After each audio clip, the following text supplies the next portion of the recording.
Derby Date Night. Get on board the Derby Train Edition. We are live at Perry Park in Indianapolis, Indiana for the Doubleheader matchup hosted by Naptown Roller Derby, who is celebrating their 20th season this year. We have two jam-packed matchups for you to enjoy today. First up is the Naptown Sirens versus the World, a mashup of A-level skaters from around the state and beyond. A lot of Race City Rebels you're going to see on that team. Then later we have our friends from Vette City Voltage coming into town to play the Naptown Third Alarm. This is going to be a fun one. Before we get too far into the game, let's introduce ourselves. We are Derby Date Night. We bring you live roller derby in and around the Midwest.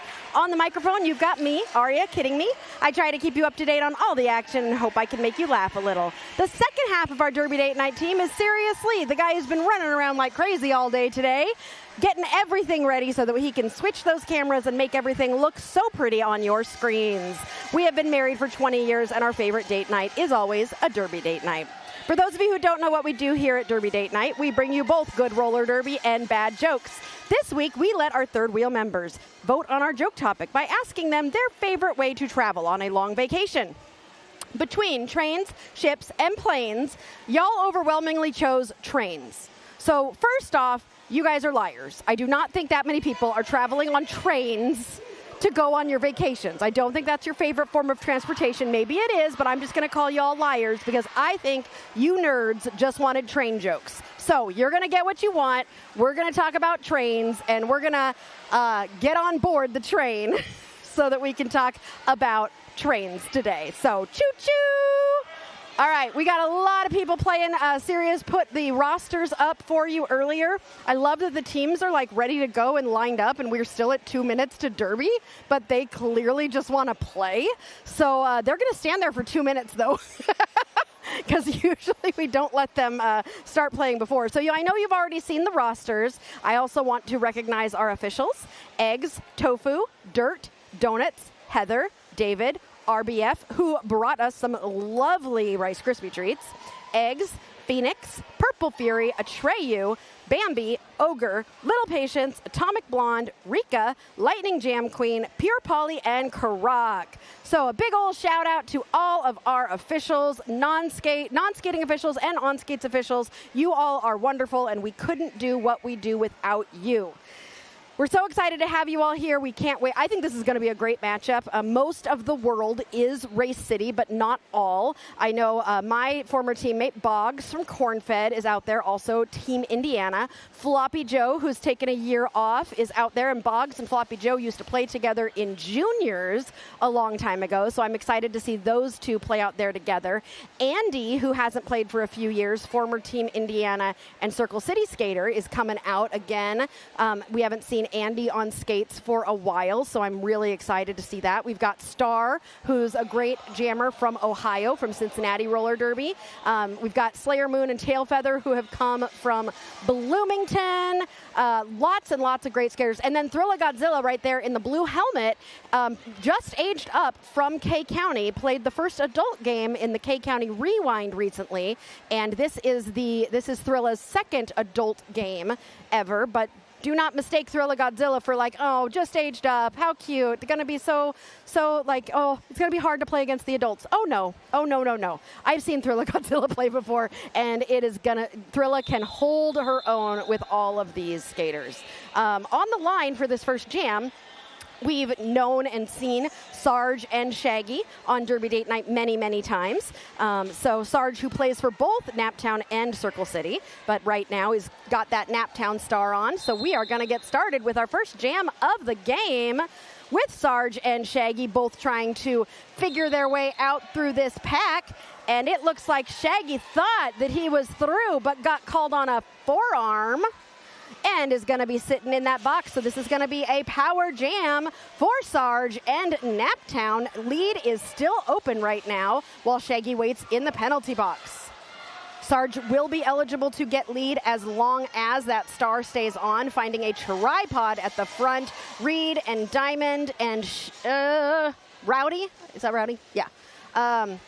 are all lined up trying to stop Sarge. Sarge is starting to break through that pack, but every time Sarge gets through, that pack is reforming right around Sarge. Naptown coming up to help. Beautiful offense there by Deadly Page. But then Rowdy gets Sarge out, but Rowdy also goes out of bounds, but that was a no pass, no penalty because Sarge got Rowdy's point when Rowdy was out of bounds. So no lead will be called because Sarge did not pass all 4 skaters up right and in bounds, and Shaggy went to the box. So nobody gets to be lead, and we get to go for our first 2-minute jam of the game. Sarge on the inside line getting through for 4 points. Shaggy also getting out and grabbing 4 points after coming out of the box and into the pack, getting through on that initial quickly, and now these two are just going to try to match each other point for point. We'll see if any of that defense can slow them down. Shaggy with spins on the outside line, hoping to get some offense here from Boggs. And Shaggy is able to get through and grabs 4 points. Sarge getting slowed down by Diamond, does a little wiggle at the back of the pack, busts through a duo, but is immediately swallowed back up by that same duo. Ricky Bobby comes in to provide some offense for Sarge, and Sarge finds Diamond, who's recycled to the front again, and Sarge is stuck in a tripod, and I think Rowdy ended up outscoring Shaggy. Great. Today is going to be the day that I screw up Shaggy and Rowdy. I'm just calling it right now. So that was a great first jam. Points on the board for everybody. The world only outscores Naptown by 1 point. Hello, everyone. Nice to see you. Yes, today is Trains, Michi, and yes, I have been to Europe. I actually lived in Europe for a little while, and travel by trains is much better. But I also know that our third wheels overwhelmingly are in North America. So voting on their favorite mode of travel between trains, ships, and planes, I just think people didn't want plane jokes because we're all a bunch of nerds and we love trains. Sirius and I have been having fun with train puns all day. Discord's in the chat. 7 penalties says, let's go. Mike, some noises here. Do we have a timeout already? Just confirming the score real quick. Confirming the score. Thank you so much, Croc. Croc is letting us know that we are in a timeout right now to confirm the score because that was a lot of things happened there. So they're double checking and making sure that they've got the correct score. I don't know, Sirius, this is a very intense conversation with the scoreboard and 3 on skates officials, and everyone keeps putting up fingers like 3, 2, 1, 2. Oh, you can see them in the background. Yeah. What's with the bus behind us? Isn't that a cool bus? That's where you can get your alcohol. So if you want to get some alcohol, you can go on the bus. Or if you're watching us at home, you can go to your fridge. But if you're 21, under 21, don't do that. Go have some juice or something.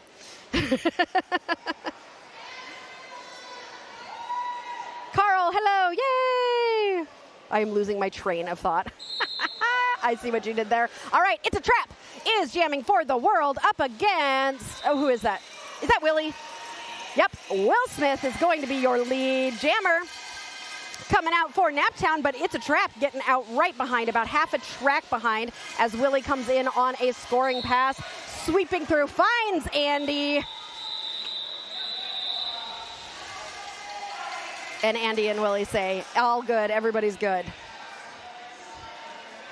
I just get amazed. I have forgotten what it's like to see Andy. Andy makes it look so easy, the way that Andy's arm, without getting a forearm penalty, Andy is able to keep the arm in, but it just looks like Andy taps people, but then people just go flying. And I'm just like, okay, Andy makes it look so gentle and so graceful, and you know that it's a hard hit when it is coming from Andy. Pedro, you're not here in person. Oh, we miss you, but we are so glad that we can bring you this game here on Derby Date Night on the stream. Sandy Shorts in the chat. Hello. Well, we are so glad we can bring you this. So we have so many good friends in the chat today. Nice to see you all. Are we having another timeout, or is this just a 30-second rundown? Oh, it's official timeout. Yes, I see it. All right, we are in another timeout, which means I can tell you my first train joke, of course. Because, what are we all here for besides train jokes? What do you call a train that can't stop sneezing? A choo-choo train. Sirius just rolled his eyes. Okay, well, joke number 1 did not make Sirius laugh. BMO You Down is going to be your jammer for Naptown, and Star from Cincinnati is going to be jamming for the world. Here we go. Star trying to go through that middle of the pack, just has one to get past and jumps over Madison to become lead jammer for the world. I love watching Star run around the track. I always have. They just go so fast.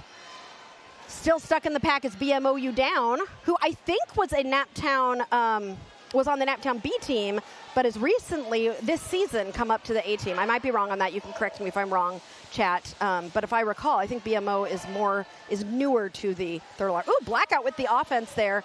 Not meaning to, but accidentally opens the hole up for Star, trying to do some offense for BMO. Battison has taken the Star as pivot, finds Floppy Joe on the outside line. Battison goes back in, Floppy with the pullback, pulled Battison back, and Battison is headed to the penalty box for 30 seconds. So Star, Platinum, and the world gonna get some points on the board here and really establish a lead, I think, in this jam against Naptown. Oh, you're right, Eric. Hi, Eric, by the way. Aren't you supposed to be at a wedding right now? BMO You Down, not BMO. You're going to have to tell me that every single time. Okay, I remember. BMO You Down? Okay, I think so. BMO You Down. You're traveling to Minneapolis. Oh, well, safe travels. Hope that we can bring you good derby here. And so far, they are providing it. Star is through for 16 points with 26 seconds left. I think we're going to have our a jam that is going to hold the record for a while for our biggest jam of the day. We'll see if anybody can beat it once this jam is over. Batty is out of the box and in the pack, has Thrilla Godzilla at the front, just has that one to beat, and is able to get past, but that jam comes to an end. Was Naptown able to get through on that initial? I don't think so. I know Star got more than 16 there. Didn't Star get more than 16? I'm just waiting to see. Just waiting to see. BMO. In Australia, a person who drives a truck is a truckie. A person who rides a motorcycle is a bikie. Someone who travels by roller skates would be a skatey. Sure, why not? We can make our own rules here. All right, we got Sarge and Shaggy for the world. Shaggy is going to get out as your lead jammer for the world. Shaggy coming into the pack on a first scoring pass. Sarge, meanwhile, dealing with a trio of blockers at the back. Shaggy with a spin at the front gets through for 4 points for the world. Sarge getting recycled to the back. Diamond and Boggs holding up the back there. Shaggy is through for another 4 points for the world.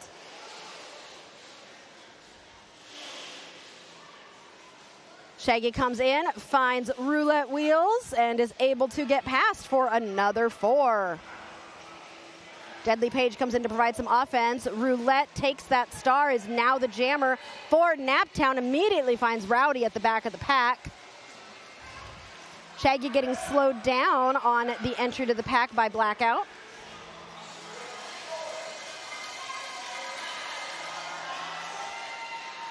Roulette Wheels able to get out of the pack, and Shaggy decides to call it, preventing Naptown from scoring any points.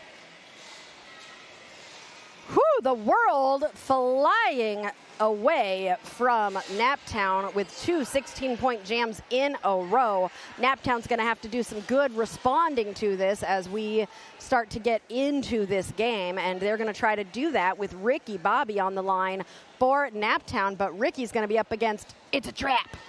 I still didn't say it right, did I, Sirius? It's a trap. For those who don't know, that's a Star Wars reference. That's all I know. All right, Ricky on the inside. It's a trap trying to go through the middle. Ricky now on the outside. It's a trap going right up the middle. Has got to get past Asian and does so, but Ricky gets through first, gets lead jammer, a giant smile on their face. Ricky looks so surprised, like, oh, me? I'm the lead? Okay, I'll just call it.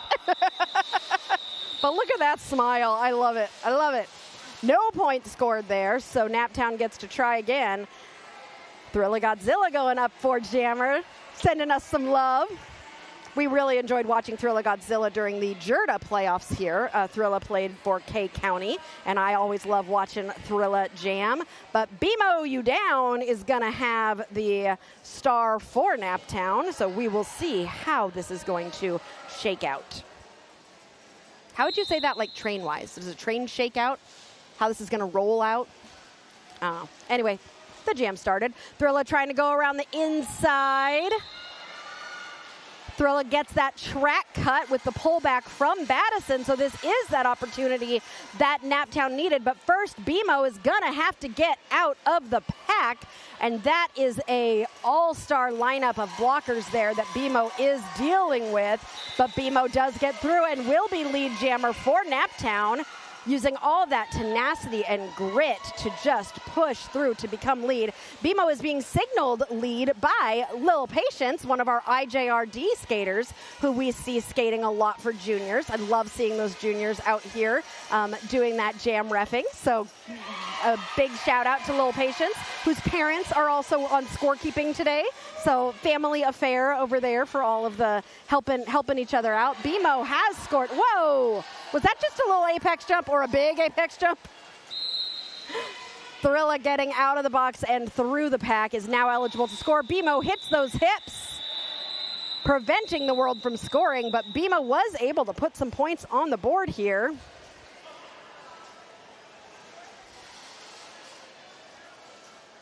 It's getting hot. Did you set up the fan? No? Okay, cool. We're going to have fun, serious. I heard that last week was so hot that the scoreboard kept overheating, and they had to keep stopping the game because it was so hot that the actual computer itself was shutting down.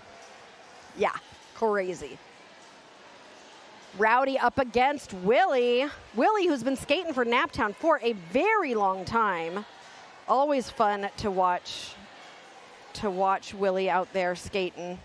I was chatting with Willie's mom before the game. Always a pleasure to see her, and you can sometimes hear her cowbell in the background, especially when Willie comes out and is doing good things out there on the track.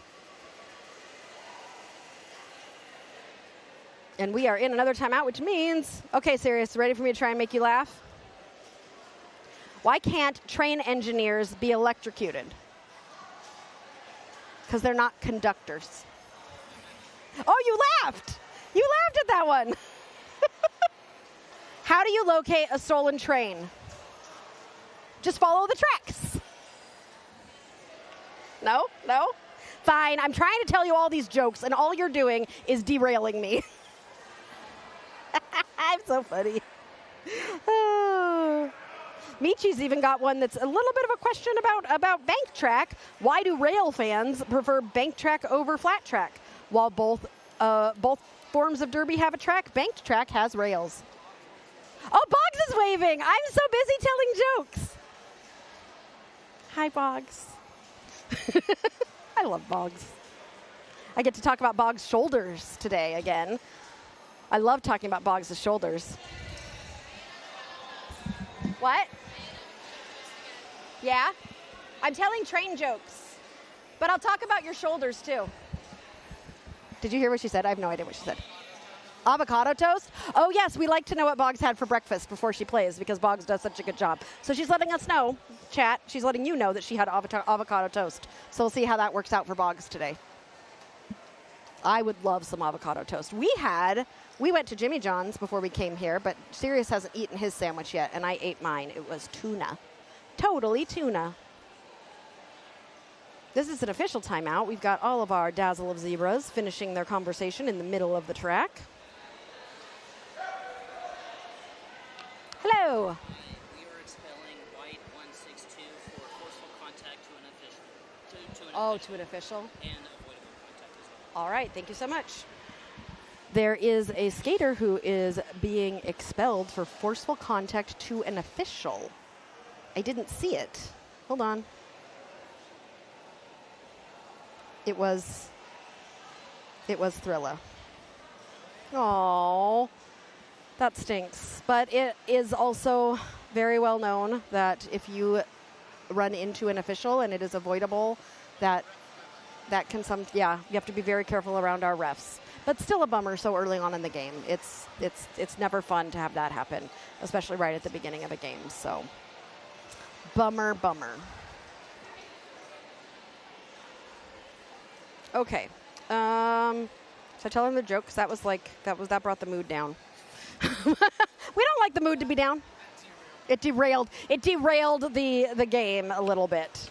Did you hear about the man who took the 6 o'clock train home? The police made him give it back. Okay. Did you hear about the train that couldn't perform? They had a huge case of stage fright. Do you want me to hit the wah wah wah button? Did you not like that one? You didn't like that one? I thought it was good. Okay, a teacher says, spit out your gum.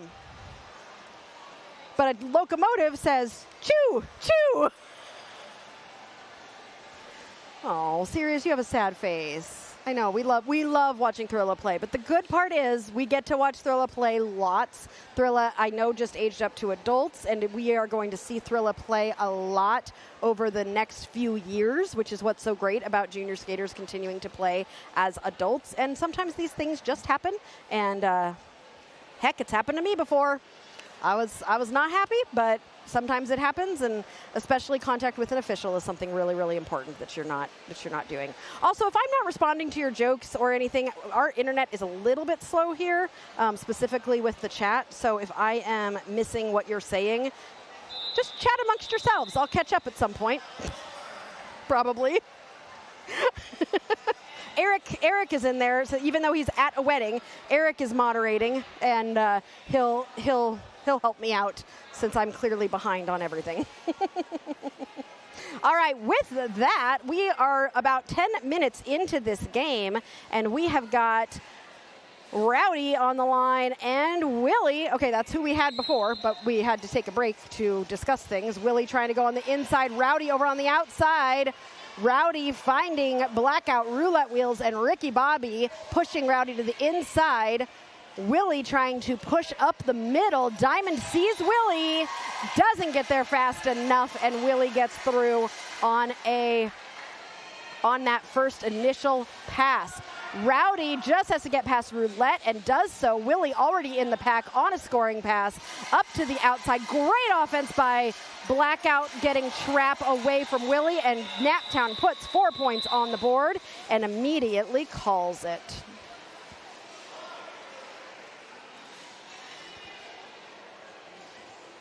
All right, Sarge has the star for Naptown. And I think that's Reed with the star for the world. Reed, who earlier said that he came up and he said he tells people to watch the best stream in the world. So he plays for the world team, so he should know, right? But that's Kuster. Okay, not Reed. Good job, Aria. Great job. I did bring my glasses. I should probably put them on. Kuster is lead. Kuster's probably like, Aria, you know who I am. Yes, I do. Indiana All-Star coach. Kuster is going through for 4 points. Just has to get past Asian Sensation and does so. Is it Keister, not Kuster? No, it's Coaster. It's like roller coaster. We've had this conversation before. It's Coaster. No, it's not. Somebody tell me. Bruce Guy's in the chat. You'll tell me. Sarge has the star off. Might have to. Nope, not looking to pass it, though. Getting the pull back. And that jam gets called. Huntress checking on Kuster. It's Kuster. Like roller coaster. I need Eric. Eric, leave the wedding. I need you here. I've already said BMO wrong. I've said Keister, Kuster.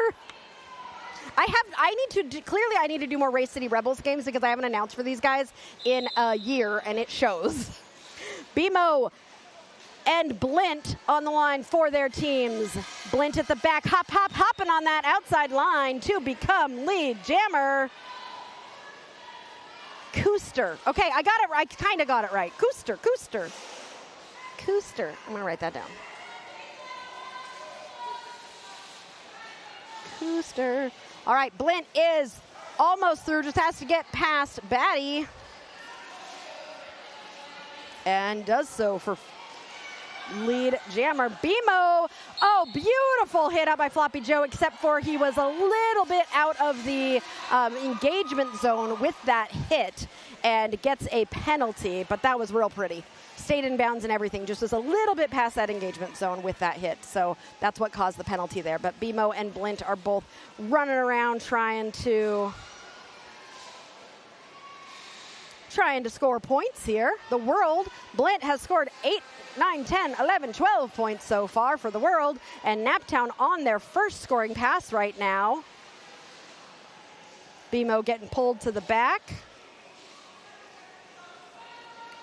Rebels will be competing next weekend at the MIRTA Western Hemisphere Cup in Dallas. Oh, that'll be fun. That'll be hot to go to Dallas at the height of July and August.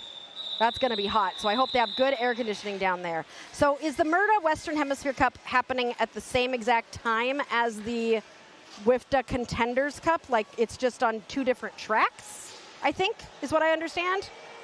Floof, hello! Floof says, yay, Blint. Oh, no wedding yet, not till 5:30, just getting ready. Oh, so you can just sit down and chat. Actually, if there's no wedding yet, you can just come over until it's time to go. I'm sure Angel will be fine with that, Eric. Cooster. I'm still working on saying Cooster, clearly. Shannon Caldwell said, like koozie, I think. Cooster. Because I remember him saying it's kind of like roller coaster, but Cooster. All right, anyway, Ricky Bobby is your lead jammer for Naptown, who are trying to put some dents in this pretty substantial lead that the World has solidified here. It's a trap. Got to just get past Asian at the front and does so. Meanwhile, Ricky Bobby is through for 4, looks at the bench and does decide to call it, but that is how we chip away at that lead that the World has established. What? It wasn't Asian? Oh, because Asian's out there now. So who was it? Okay, should I really put my glasses on? I think it might have been Lysis. I don't know.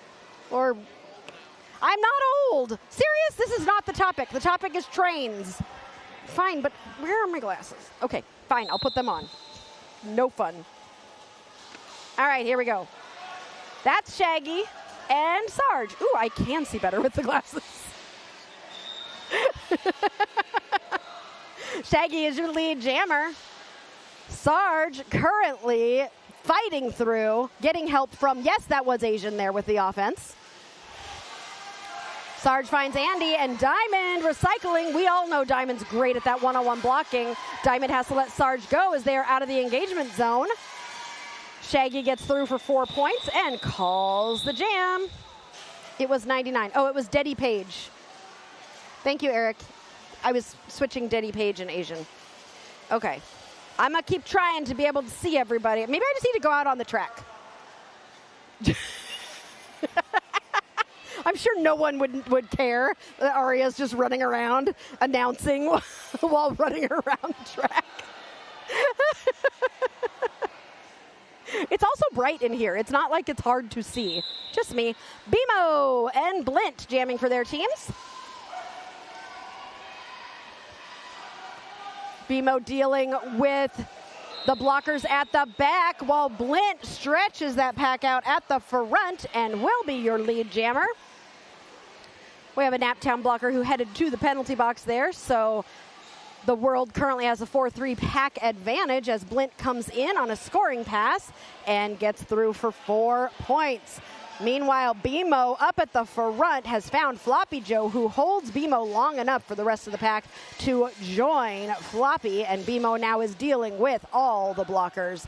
Blint jukes around Batty to get another 4 points for the World. Sunflower says do it on skates. wireless mic announcing from the middle of the track. Yeah, Sirius would love that. I would be too uncontrollable for him. I'd be too far away. I don't think he would enjoy me being too far away. You wouldn't have to what? Oh, you wouldn't have to worry about my drinks and me spilling them? All right, Blint is in the pack on a scoring pass. Blint is through for 4 points for the world. Starting to itch at that 100, trying to get to first base on Derby date night. Battison took the star and will now be jamming for Naptown. But that jam gets called by Blint after scoring a very pretty 16 points for the world, bringing them to 92. Mike Some Noise says, I have a theory. Skating officials use inline skates so they can be the tallest person on the track. If I used inline skates, I would be average, probably. Probably I'd still be short.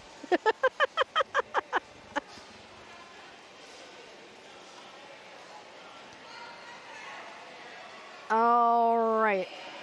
You wouldn't have to have stats either? Oh, I wouldn't have stats if I was in the middle of the track. I'd have to carry around a computer while I run around the track trying to announce, making sure I can see everybody's faces. I don't think this is a good plan, guys. Maybe I'll just wear my glasses. Star Platinum is pulling that pack apart at the front. Meanwhile, Willie getting pulled to the back by Shaggy. Shaggy trying to push Willie out of bounds, but Willie is able to stay in bounds and is spinning at the back while Star is able to get out and will be lead. Willie passes the Star. Very nice Star pass to Roulette Wheels, who was well positioned. The world, though, has reformed around Roulette at the front, and Roulette is just going to have to get past Boggs and Trap. They are not making it easy for Roulette right now. Now Roulette just has Trap. It's a pivot battle, and Rue is able to get through. That rhymed. We need the tennis judges here. Oh, that would make me so tall in the middle of the track for Aria, but mounted on a turntable so she can follow the action. Can someone make one for me? Because, yeah, the tennis people have the really tall chairs, and then if it spins, oh, that'd be so much fun. You know that I would just spin it as fast as I could. Sirius wouldn't like that. He doesn't like to spin, but I do. All right. I'm going to do it right this time. Cooster is jamming for the world. And we got Sarge for Naptown. Sarge is stuck in a tripod of people, but finds some space on the inside, which is filled by Diamond and Reed. And Cooster is able to get out and will be your lead jammer for the world. If Cooster can get one pass of 4 plus one more point, then the world will be hitting 100 points, making it to first base on Derby date night. Sunflower says Slayer is killing it blocking. Yes, I've been watching Slayer blocking for the world, doing a really good job out there. A hover pod for Aria, like what Groku, like what Baby Yoda has. Yes! That thing is cool. I'm small. I'm tiny. I can go in a little pod. I'm short. All right, the world does reach that 100 point with 103. Everybody take a drink, hydrate, and congratulate them on making it to first base on Derby date night.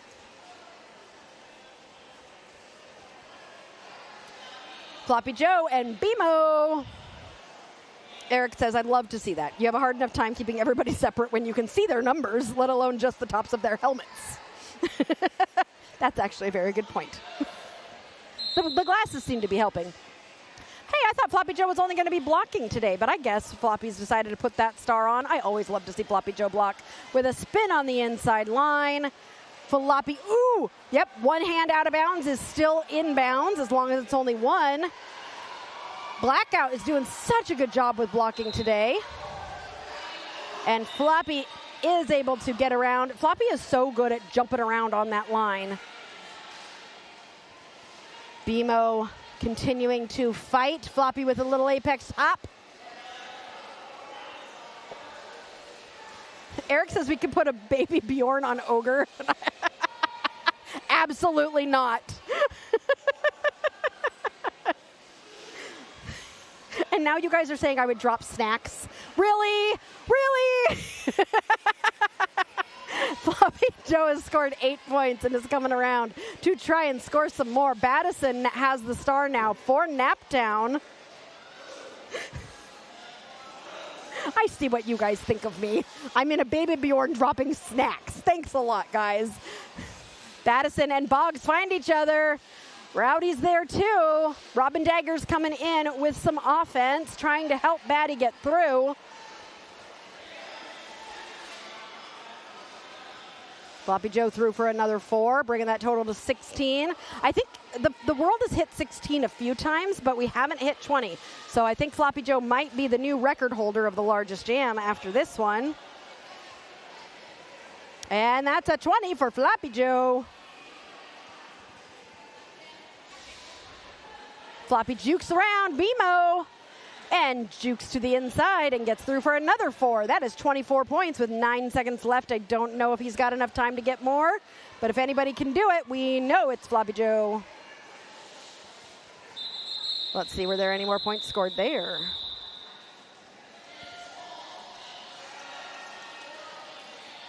One more point, bringing that total to 25.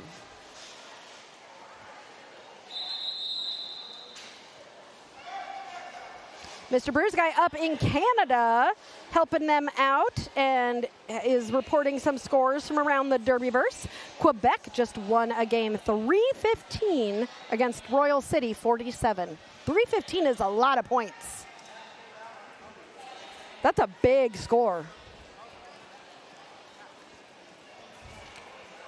25, Michi. Michi said 24-point jam. Nice. It is 25. He got 1 point there at the end. All right, I tried to get a job as a railway conductor, but they didn't think I had enough training. Training. How do locomotives hear? Through their engineers. I got a tiny chuckle. That got a tiny chuckle, serious. I think he's just tired. It's hard to find anyone with more focus than a conductor because they have complete tunnel vision.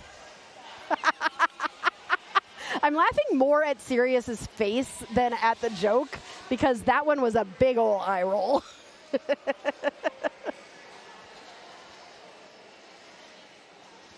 All right, Ricky Bobby has got the star on for Naptown, and who is that for the world? That is Shaggy. Jamming for the world. The world is, I'm noticing, doing a lot of good work on toe stops, managing to get through to grab lead. Not really staying on the wheels of the skates, but getting up on those toe stops and just tippy-toeing through. Woo! With a bean dip around blackout, Shaggy gets through for 4 points and calls that jam with 6 minutes left in the first half. We are about to put up our vote for Skater of the Game, and you all are going to get to choose who it is, but first we get to nominate 4 people. So I know some of you in the chat like to let me know what you've seen, so we're going to be choosing 1 blocker, 1 jammer from each team to nominate as our Skater of the Game. Who have you seen do some wonderful things out there, and why would you like them to be nominated? We will listen, but we do not promise that we will nominate them, because ultimately I have the power of the keyboard. All right, here we go. Sergeant Salata, Sarge, up against It's a Trap. It's a Trap, pushes through and gets lead jammer. Sarge getting pushed to the inside, passing that star, but I don't think the star was passed. It's Trap tries to complete an apex jump, but is forced to the back, so getting slowed down on that scoring pass. Huntress takes the star and will now be your jammer for Naptown. And Trap calls it after scoring 4 points for the world.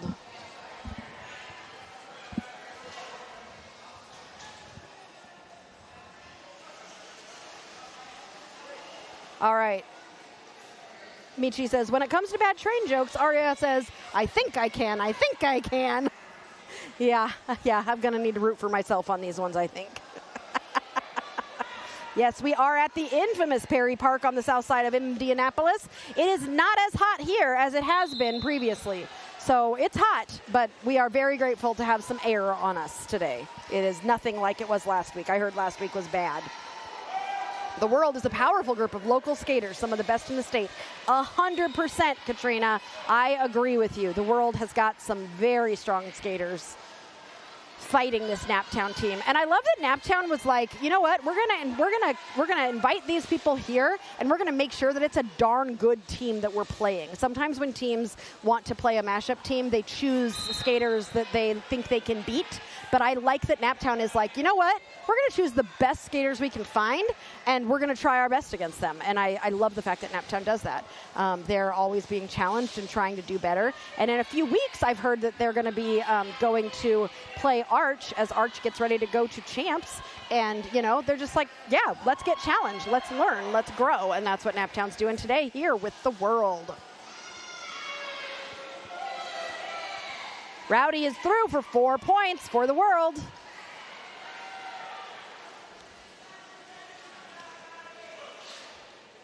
Batty took the star and is very stuck in all these blockers. Batty is going to be a blocker now. Rowdy coming in. What is wrong with me today? I'm wearing the glasses now. Did Batty get a penalty? Oh no, Batty's just pulling back Rowdy. And Batty tried to call a track cut, but Batty is not an official, so it's not going to count. I love how Little Patience just looked at Batty. Rowdy has gotten 20 points so far for the World with 8 seconds left. We are rolling into the 2 minutes left. Okay, so Shannon wants to nominate, thinks Shaggy's been doing great, and BMO, also Blackout. Those are good. Those are good. Those people have all been doing great things. All people who have been doing great things. We got Star with the star, and we've got a timeout being called by the officials. So a lot of you here, I know, are our typical viewers. We see a lot of you in the chat a lot, and so I will be talking a little bit about what we're going to be doing in August, as this is our last July stream. But we will have some Derby date nights for you in August. We will be going dark next weekend because Sirius and I need to take a break at some point, right, Sirius? So we will be taking a little bit of a break next weekend because we've got 2 big tournaments in August plus a doubleheader. So do I have a calendar on here? I don't know. Sure. So I just was looking. All right, so in August, the weekend of the 8th and 9th of August, we will be in Knoxville, Tennessee at the Hard Knocks tournament, which is going to be a mashup of a bunch of teams from Tennessee. And I am so excited about that because we have not gotten to do a lot of Tennessee teams before. So we'll be seeing a lot of teams we haven't seen before on Derby Date Night. And then the weekend after that, on the 15th, we're going to be at Demolition City down in Evansville, and it is going to be, I think, the first game of the year for Team Indiana and Mid-Best All-Stars, who are going to be playing each other, and then Demolition City is going to be playing our friends from Bloomington. And then we take another weekend off. Look at us, 2 weekends off in a month. We are. Isn't that crazy? And then the last weekend of the month, we are going to be doing the 3-day Crossroads Carnage tournament in South Bend, Indiana. Lots of good friends and some new friends going to be a part of that tournament, and that's going to be a ton of fun. Yeah, we get 2 weekends off of the next 5, Sirius. That hasn't happened since, oh, you don't? Why not? Oh, you're doing freelance? See, that's your fault. I get it off.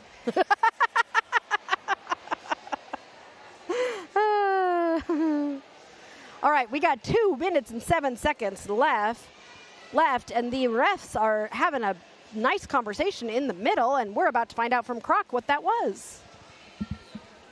Hello. Naptown was wanting the back block call to be rescinded. However, the official made the call confirm. They made forceful contact that had gameplay impact, so the call will stand. They won't retain the official review. Thank you so much.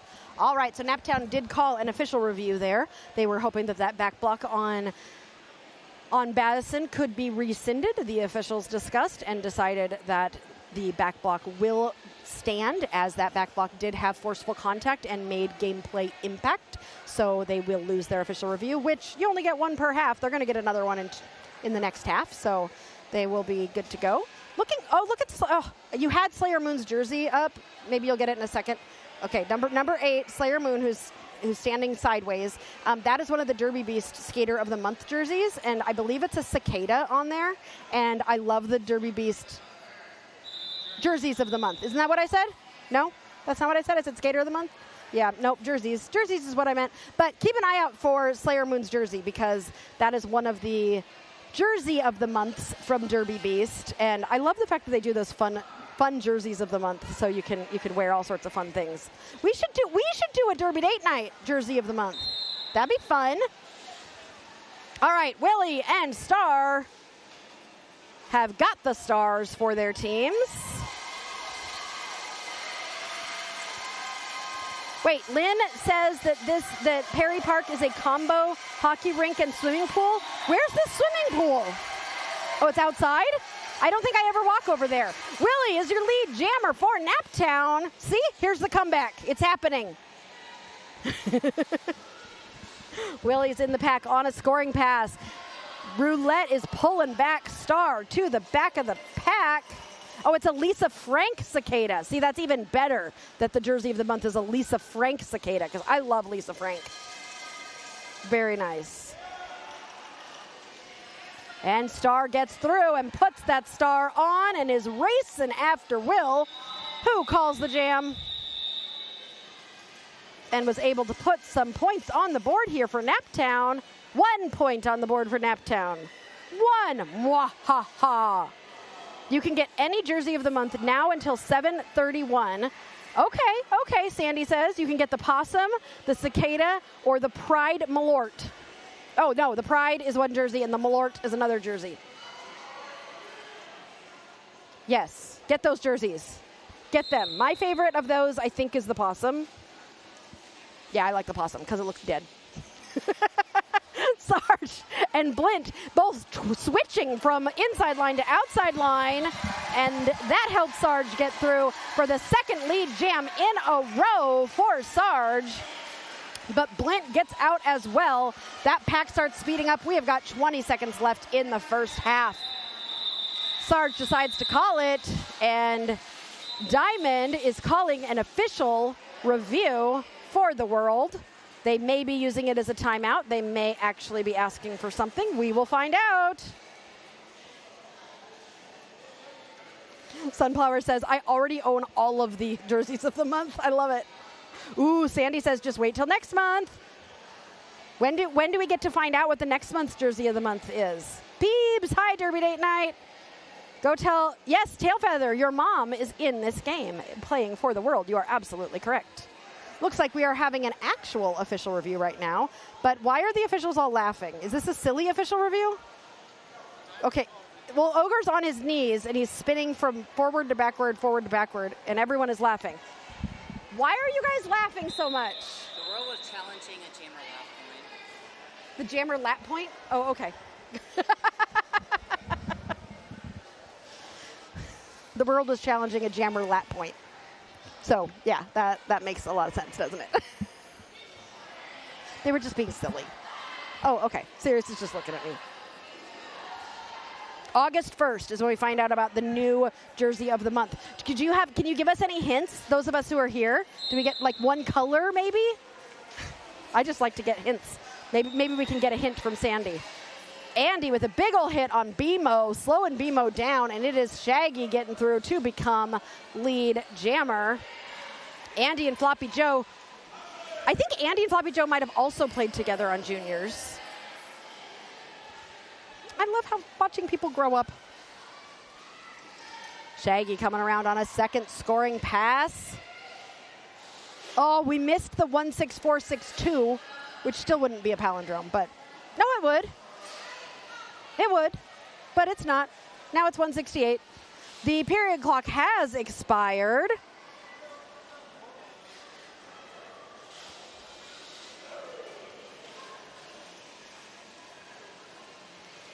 And Shaggy with a spin and a spin and a spin is trying to get through the pack. This will be the last jam of, ooh! Floppy Joe trying to stay in bounds by staying on one arm, was unable to. Shaggy has scored 12 points coming into the pack on another scoring pass. Ooh, we are getting a hint as we go into halftime. A Trash Panda debut. Oh, I don't skate anymore, but I think I might have to get a jersey. I think I might have to start skating just to get the jersey. Sandy, thanks for the little hint. Don't tell anybody, chat. This is secrets. These are secrets that we're getting. Ooh, that makes me exciting. Bean dip from Shaggy to finish up. Oh, Boggs is on the side, just so proud, clapping. Shaggy has scored 20 points, 24 points with 12 seconds left. Can he tie or beat Floppy Joe's record of the day? I don't know. I think we're going to let this jam come to an end. And we are, with that, we are going to be going into halftime. But first, we're going to tell you a little bit about our season-long sponsors here at Derby Date Night. We will be looking for new sponsors for next year as well. So if you want to see your company here, reach out to us. We actually have somebody helping us with sponsorships now, so don't hesitate to reach out to us, info@derbydatenight.com, if you are interested in becoming a sponsor of Derby Date Night. Our first sponsor is Skatin Not Hatin. They're going to provide you with skates, gear, clothing, jerseys, everything you could possibly need for your Derby career. Derby Beast, we've been talking about all through the first half. I'm going to be getting that Skater of the Month jersey in August for sure, I think. Okay, I keep seeing stuff about Jimothy, Pedro. I'm going to have to learn about Jimothy because that's the thing right now, but I don't know why. Also, legal help might be, not the most fun thing in the world, but it's very important that we understand what we're doing legally, and Melanie Ryder can help you with business law, estate planning, intellectual property. Give her a shout if you need any of those things. Our biggest sponsor of all, though, is you all, the Third Wheels, who pay a monthly fee to help keep us rolling. You not only help us provide internet so the streams aren't laggy, you help us travel, you help us eat, you help us be able to pay for everything we do and keep the costs as low as we can for the teams when we go and visit. So consider becoming a Third Wheel. Support us. We appreciate it so much. And we'll be right back with the rest of this game in just a little bit.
Welcome back to Derby Date Night. You are joining us for the second half of Naptown Sirens versus The World, which is made up of a lot of Race City players along with some other all-star players from around Indiana and a few from Cincinnati.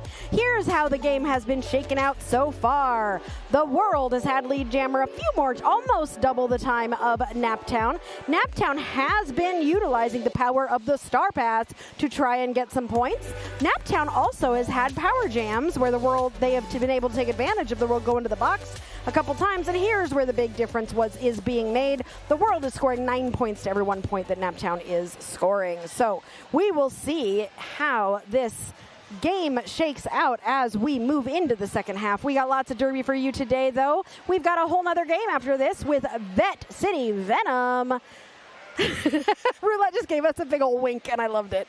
Vette City Venom versus the Naptown Third Alarm, who are back for the first time since COVID this season. So they weren't able to come back with a third team until this year, and so it's been really nice seeing the Third Alarms play again this season. But we have got Roulette on the line up against Trap, and after this jam, we will be putting up our Skater of the Game poll. We have got some great nominees that you all are going to have to choose between, because I don't want to make that choice because they all seem so deserving.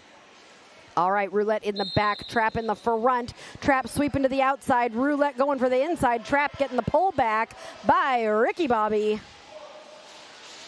Trap coming into the pack, finds all three. Meanwhile, Roulette is pushing at the front of the pack, stuck in a tripod of blockers.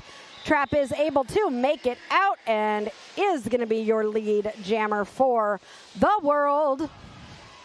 Meanwhile, Roulette, who I don't think was jamming last half, so they're definitely trying to see some new skaters and some new things that are going to be happening. Trap able to weave through that pack to get through for 4 points for The World, as Roulette has handed the star to Huntress, who is trying to battle through. And the Trap tiptoeing up that inside line. Little jammer on jammer, but with Huntress, who is put on the star. Trap does an incredibly unnecessary apex jump and then calls the jam. I like this. I saw them doing unnecessary jumping in the last half, too. I have a feeling we're going to see some fun things coming out of this World team as we go into the second half. Naptown scoring nothing in that one. The World, 8 more points, bringing them to 192. The World starting to think about making it to second base on Derby Date Night.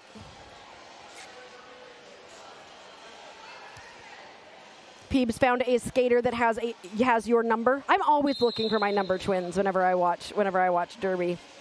No, Vette is coming up next, Wallop of Daisy. So we are finishing our first game. We're in the second half, and then we have a whole nother game after that at 4:30 Eastern Time. Blint is going to be your lead jammer for The World. Meanwhile, Will Smith is jamming for Naptown. Currently stuck behind Floppy Joe. Blint is trying to push through the pack. Will Smith juking around, is able to get out and get through.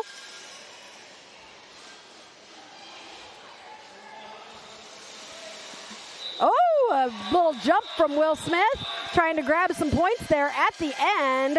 Lots of smiles from everybody. Everybody enjoys the attempts. Like, you know what? We loved it. It was great. Good job. And Naptown does grab a couple points there. All right. I'm going to put up my nominees for Skater of the Game.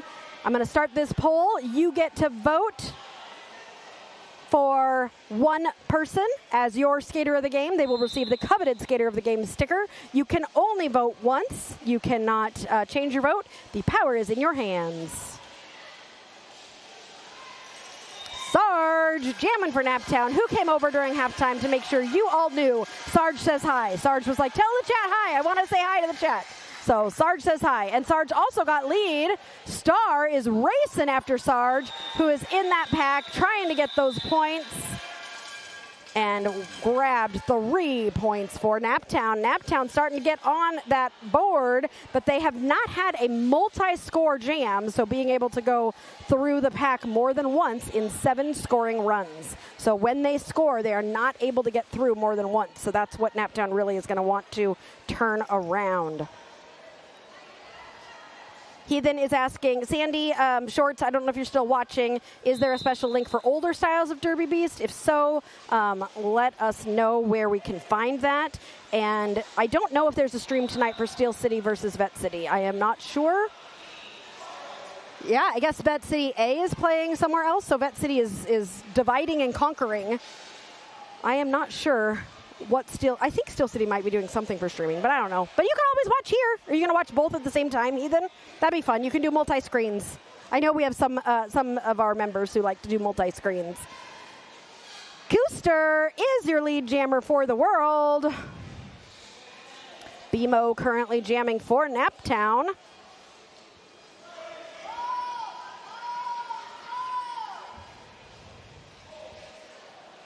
Cooster finding Deddy Page and Blackout. And Willie and Flannery O'Clobber all focused on that defense as Cooster tries to stretch this pack out. BMO, meanwhile, in the back,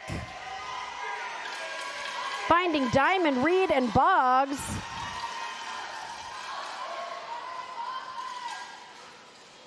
Ethan says, yes, Vette City world domination. They're just gonna go everywhere at the same time, and you'll watch Vette whenever you can. You know, Vette is a really fun team to watch. We always enjoy getting to do Vette games. Vette City is.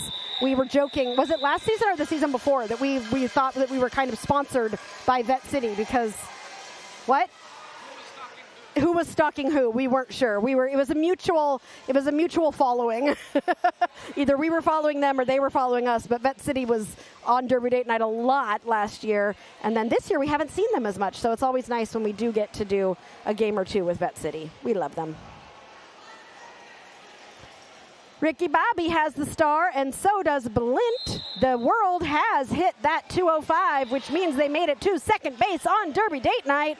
We've never had anybody hit a grand slam on Derby Date Night. I don't even know if we've had anybody make it to third base on Derby Date Night. So we'll have to see if the world is going to compete for that today with 24 minutes left in the second half.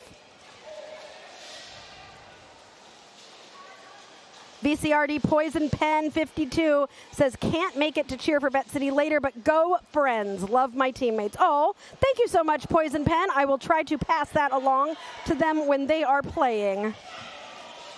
Blint is through for 4, coming into the pack on another scoring pass. Ricky passed the star to Huntress, who is now the jammer for Naptown. Huntress got pushed to the outside. Blint does a jump, but gets a track cut. It is now a power jam for Naptown. Ricky Bobby got so excited, Ricky forgot to play for a second. Did you notice that? Ricky was too busy cheering. Everybody kind of stopped to cheer. And I'm like, Naptown, get your points. Get Huntress out. And Huntress does get out. Huntress is like, I don't need help. I got this.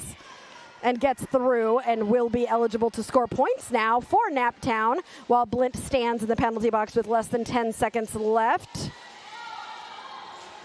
Blint coming out of the box and into the pack, finding Pink Stitches, and Ricky Bobby Slayer Moon playing the offense there. Very nice job. Blint is through for 4 points. We're going to go the full 2 minutes here with Huntress as jammer, which we all know Huntress is not the biggest fan of Huntress as jammer, even though Derby Date Night is. We love seeing Huntress jam. Blint getting pushed to the inside on a third scoring pass right now. 2-1-3-3-1. That's not a palindrome. No, it is. Yes, if you go 3-1-2-1-3. Taco Cat's in the chat for the palindrome. Quickly, the score's about to change. Samantha says, Vette City loves you. Aww. I love the mutual love. It's great. PK Rocker says, go Huntress. All right, Sarge has the star, and so does Star. It's a lot of stars out there on the track. It's so starry. It's like a constellation. Sirius is giving me nothing right now, like absolutely nothing. He's not even reacting to anything I'm saying. I appreciate you being here, chat. Star is up in the front of the pack. Just got to get past Batty. Batty doing some one-on-one blocking. Batty has used to be a Circle City player, is now playing for Naptown, and has been, I've noticed, wearing the pivot when we are used to seeing Batty as a jammer. So I think Batty is working on those blocker skills this season with Naptown. Star through the pack with a little apex jump on the inside line, getting 4 points for the world and coming in on a second scoring pass. Yes, Peebs, Little Patience is here. Little Patience is one of our jam refs today. Coach Eric saying Huntress should be a jammer. I know giving them up as a blocker is hard, but they should be jamming. I think Huntress knows that we have that opinion, Eric. We love seeing Huntress as a jammer. And yes, Huntress is a badass. We love Huntress. And we love Little Patience. Battison has the star. Gets pushed to the outside. And that jam comes to an end. I don't know if the initial was able to be completed on that one. So no points for Naptown, but 4 points for the world.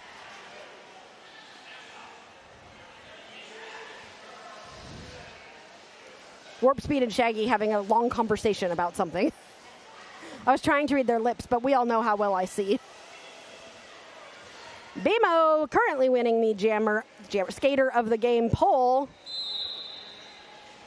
which you still have 15 in-game minutes to vote with. It's a Trap is your lead jammer for the world. I really can't make my voice go very low, can I? I need it to go lower to be able to say it's a trap. Why do you make your lips go to both sides when you say it's a trap? It's a trap. Oh! It actually kind of works. BMO getting a illegal, hold on. I know this.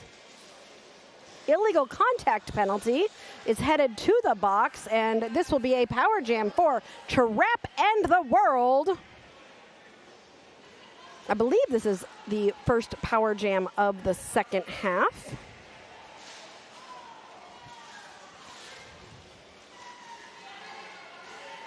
Trap is through for another 4 points.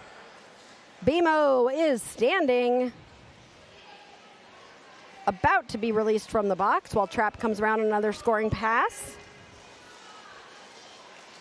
BMO's back on the track. Trap is through for 16 total points. And BMO coming into the pack, I believe. No, BMO is not on initial. BMO is through for 4. Hey. Oh, my scoreboard is not updated. Hold on. I'm like, wait a second. That was initial. All right, that jam comes to an end. BMO was able to get out and force the call off. The World was grabbed 18 more points, bringing them to 241 with 18 minutes left in this game. And then we will have Vette City versus Naptown. Look, it's just taking me a second to think. It's okay. I'm good. I am buffering. That's true. Tiny says we should have a poll for couple of the game. Actually, that would be fun.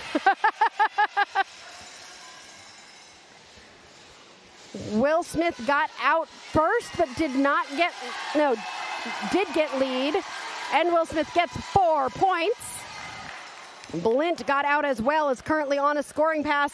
Will Smith sees that apex and takes a jump, but gets foiled and is going to be brought back to the back of the pack. Tiny, I like that idea of a poll for couple of the game. Oh, we got Cooster and Lysis, Rowdy and Diamond, and Blint and Pink. Oh, and then Trudy and Will Smith. We would be part of the poll too. There's more. I'm just writing it down. Yep. I think there's more. Yeah, we should do a couple of the game thing. That would be fun. I'm writing it down.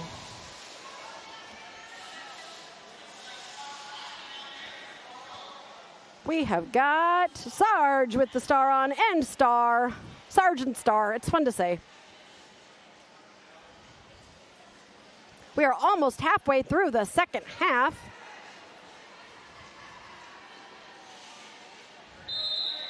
Ooh, Sarge with a hit out, pulling Star back.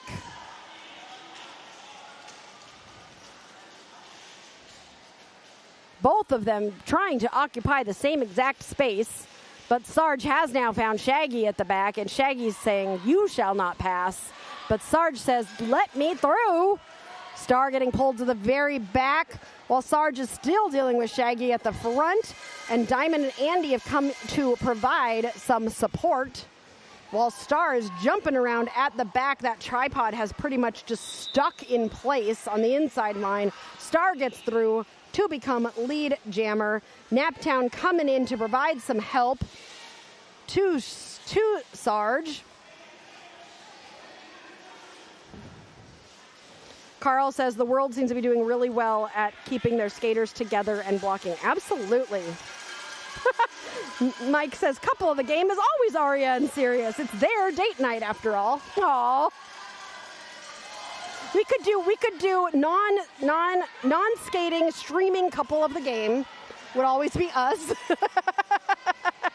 And then we could do skating couples of the game. And well, wait, but what would we do for you, Tiny? Because you also do the derby stuff with your partner. So what would you guys? You guys got to be nominated too. Tiny and Doc. We just do a full-on derby couples vote someday.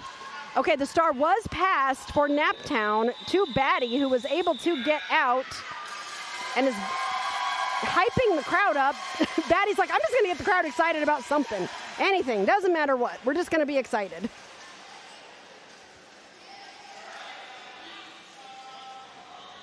BMO and Reed with the fist bump on the line. BMO's been going out a lot for Naptown. BMO is currently still winning that skater of the game poll, but we got votes for Blackout, Rowdy, and Shaggy on there. Everybody gets some votes. Ooh, Reed almost out. Takes a hit from Blocker Willie. Who's going to pull Reed to the back of the pack as BMO is pulling that pack to the front. Yeah, you're right about that, Carl. The tripods for the world just seem to be able to stay together really nicely, which is really a testament to these teams because the world is, while about half of the world is Race City Rebels, so they skate together a lot, there's a lot of skaters on the world that don't skate together a lot. And so they are doing a really nice job at being able to skate together. I think a lot of them have skated with each other in the past, though. All right, BMO is in the pack on a scoring pass, is also lead. Slayer Moon took the star and is now running out of the pack with that star on. Will be eligible to score points if BMO does not call the jam. BMO does call it. Naptown able to put 3 points on the board.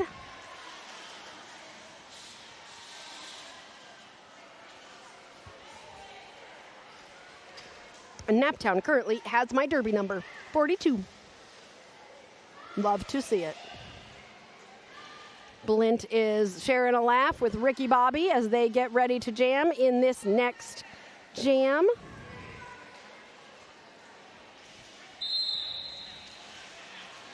Blint hopping back and forth. Ricky Bobby on the outside.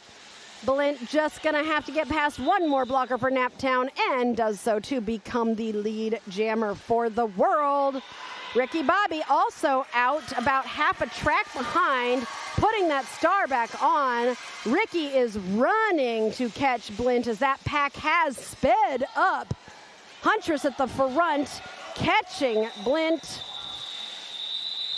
A little bit of a tumble up there. Blint checks on Pink Stitches, making sure Pink is okay. And 4 points go on the board for the world. Oh, Carl has to leave for work. You'll be back online in a little while. All right, well, we will be here still live because we got one more game after this. And an official timeout is being called. A team timeout is being called, not an official timeout by 5-second Tweety person. Tofu is indicating it was called by the world.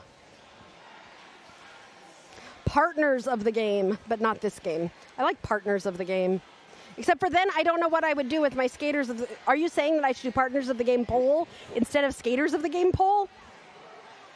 But then they'd have to share the skater of the... We'd have to have a whole new sticker, Tiny. Now I'm thinking logistically. All right, let's give you some more train jokes, because I know you want that. How does a train avoid detection? It covers its tracks. I once asked a conductor how many times a train he was on had gotten derailed. He said it was hard to keep track. Oh, it's a freight day to go for a ride on a train. That's not even a joke. That's a pun. I never say these are good. Remember that. Everyone seems to have a crush on the train conductor because they're quite attractive. I know these are horrible. All right, Sarge at Boggs. Boggs is jamming. Boggs is lead. Look at that. Boggs is a jammer. I love to see it. Boggs knows I want to see Boggs jamming all the time, but I don't ever get to see Boggs jamming. Except for right now, because that's what Boggs is doing. Sarge has decided to be a blocker, and Boggs says, I'm not letting you pull me back. None of that. Boggs re-enters. Diamond now pulling Sarge back. Diamond says, you're going to do that to my teammate? I'm going to do that to you.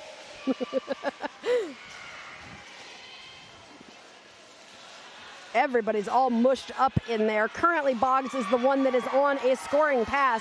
Sarge does get out.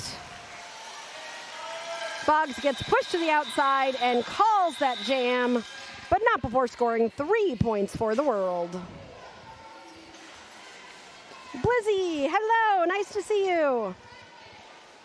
You remember at Almost Home last year, we were almost to 2,000 subs, but now you are 500 away from 3K, right? Isn't that crazy? Sirius showed me, it was like a week or two ago when we hit 2,500. Oh, he's saying like, subscribe. Yeah, if you have not subscribed, please subscribe. Hitting 3K would be crazy. I can't believe we were, I mean, I still remember when we were trying to get to 100. But yeah, we passed that 2,500 mark a few weeks ago and are very, very humbled by all of the support we've gotten from all of you. So please subscribe, please like, and please hit that bell. We appreciate it. BMO and Floppy with a little bit of a tangle up between them. And Trap gets through for 4 points. BMO finds Andy on the inside line and takes that star off. Trap in the pack, getting the pullback from Ricky. BMO has the star off, but does not pass it. Oh, a big ol' hit from Andy, who I have heard Ogre say Andy is the best at doing those shoulder pushes while making sure those skates are going in derby direction.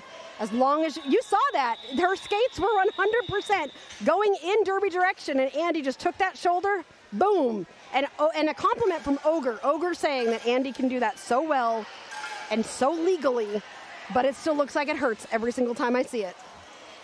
I mean, you just don't give Andy your chest. I really, if I was to ever skate against Andy, I would be like, nope, you only get my back and my butt. You never get to see my chest, ever.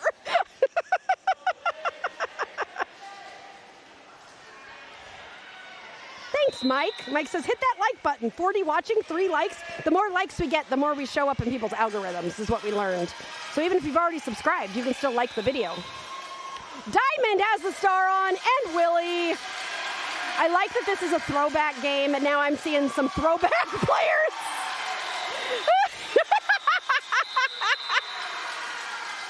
Willie was like, are we just going to lay down? All right, let's lay down. Oh, I love the smiles. Those two played together on Team Indiana, and so have been teammates before, and they both have been stalwart parts of the Indiana Derby community for a long, long, long time. Like, they both were, I mean, I started in 2013 2014, and they were already, like, I knew who they were when I started skating. Okay, I have something sad to talk about, especially since we're in some sort of a timeout. No, I was talking with one of my friends last night. Hi, Wanda, if you're there. But we were talking about how we always knew, like, who the big skaters were. And she was saying that there are a lot of newer skaters out there who have no idea, like, who the big local skaters are, and, like, knowing, you know, like looking up to skaters that are on other teams around you and being able to be like, oh, I want to skate like that person. And I really encourage you to, you know, bring your newer skaters to games. Bring them to mixers. Get them to get to know the derby community. What? Oh, this is a married couple jamming against each other. Thank you. They're married. Who's going to win? Okay, now it's time. Which one of the spouses is going to win this next jam is what we're asking. But anyway, hi, Slay's Anatomy. Okay, married couple jamming against each other. Who do you think? Okay, I'm going to root for Lysis, and you can root for... I'm staying out. You're staying out of it? Why? That's no fun. You can root for Kuster. Especially because it's Naptown's home game. I'm rooting for Lysis. Oh no! Yes! Okay, that was fun.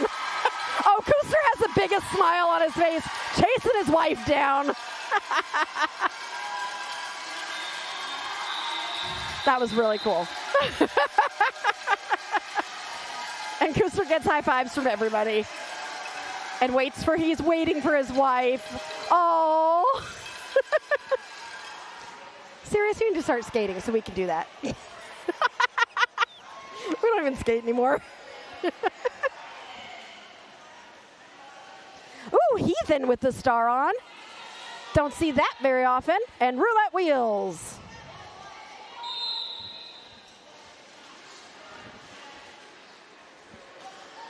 Oh, Taylor, you're saying Wanda is one of those skaters, the one who brings you, teaches you, and you are a role model for. I love that. I love that so much. Yes, but I encourage all newer skaters, watch derby, get to know derby, find the people that you want to be like, and also, you know, who do you like on Arch? Who do you like on Denver, on Rose? Like, there are some really amazing skaters out here. And when I was younger, I used to watch Will Smith, who was skating under another name at the time. And I remember saying, I want to skate like Made in America, which was Will Smith's name at the time.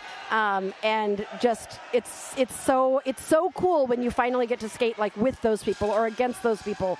And being able to find your derby idols on all the different teams, which I now have at least one on every team in Indiana, probably Ohio and Illinois and Kentucky too. Yeah, watch Derby Date Night and you'll figure out who those big skaters are. But Diamond and Will Smith definitely core members of that Indiana community for a very long time.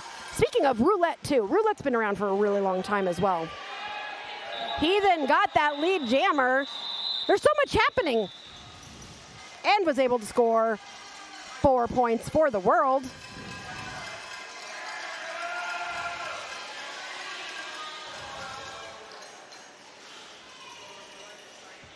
And we got Ricky, Bobby, and Shaggy. Oh, 1 minute left to vote for your skater of the game. BMO You Down is currently winning now that oh my God, and then it's a three-way tie for second between Shaggy, Blackout, and Rowdy. A three-way tie. Because these skaters are all amazing. We love them. How many of you are here and how many of you? Okay, only half of you have voted. You got 1 minute. Vote. You could change the vote if you want to. Ricky putting that star on.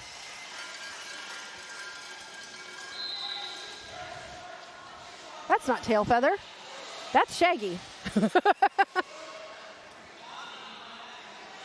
Shaggy is lead. Ricky Bobby getting up on 1 foot, trying to stay in, but getting the pullback from Rowdy.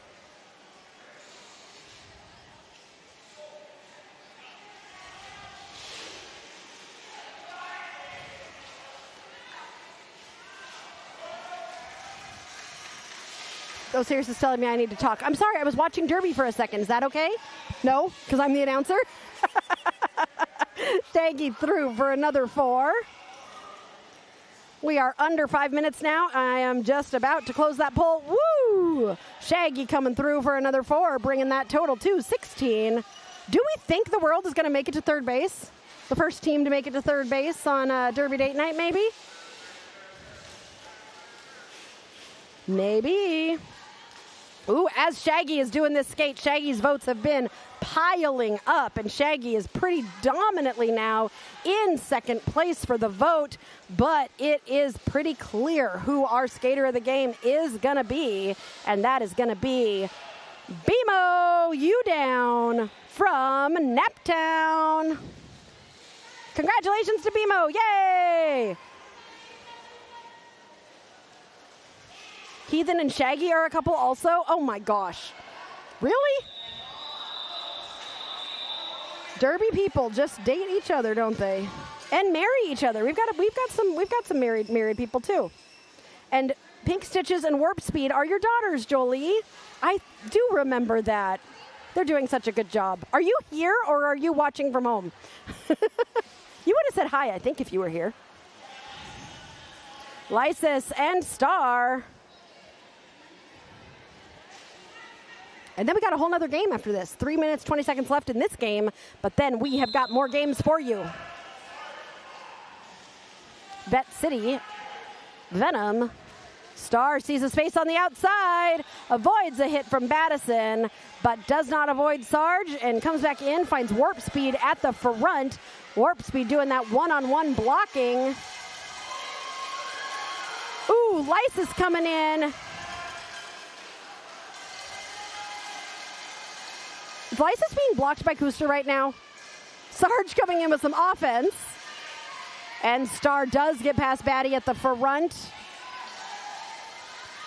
Yeah, that was Lysis getting stopped there by Kuster, but Lysis does eventually get through. And is chasing down Star, who's currently on a scoring pass.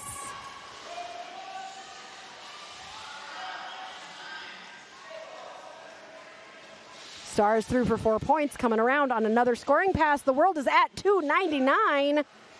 They are about to make it to third base if Star keeps scoring. Woo! Star manages to get through on the inside line. Lysis in the pack right now. Batty trying to give some offense. Robin Daggers as well, trying to open up that lane. Star zigging and zagging through the pack and deciding to call it, but not before making it to third base on Derby date night. Everybody drink some water or whatever you have.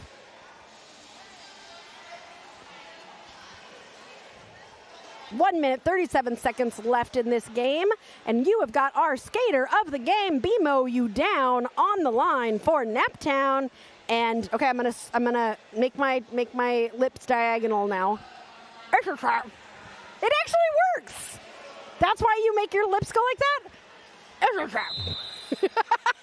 I can say it now. This is like the most exciting thing ever.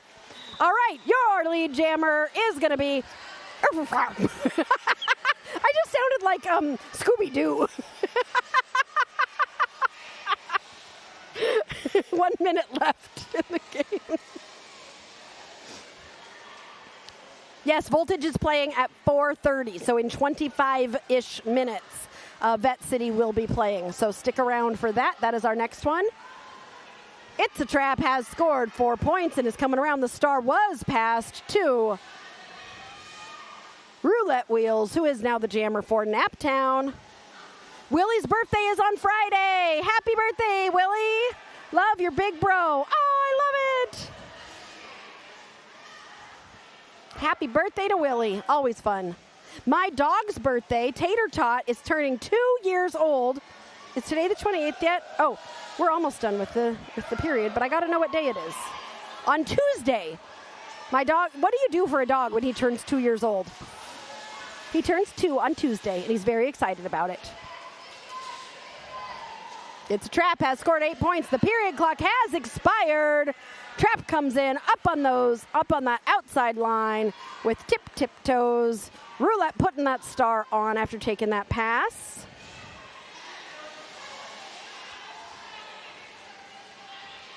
Trap is talking to Naptown, asking them if they want him to call it, and they're like, eh. I think we're just playing for fun at this point with 21 seconds left in this jam. Trap gets through for another 4.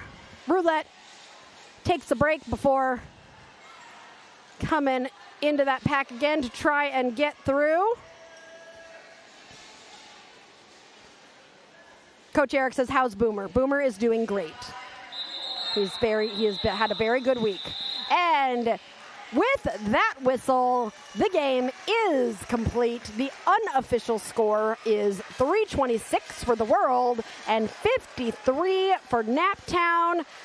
Good vibes all around. Everybody having fun. Your skater of the game, BMO, is going to be very excited to get that sticker.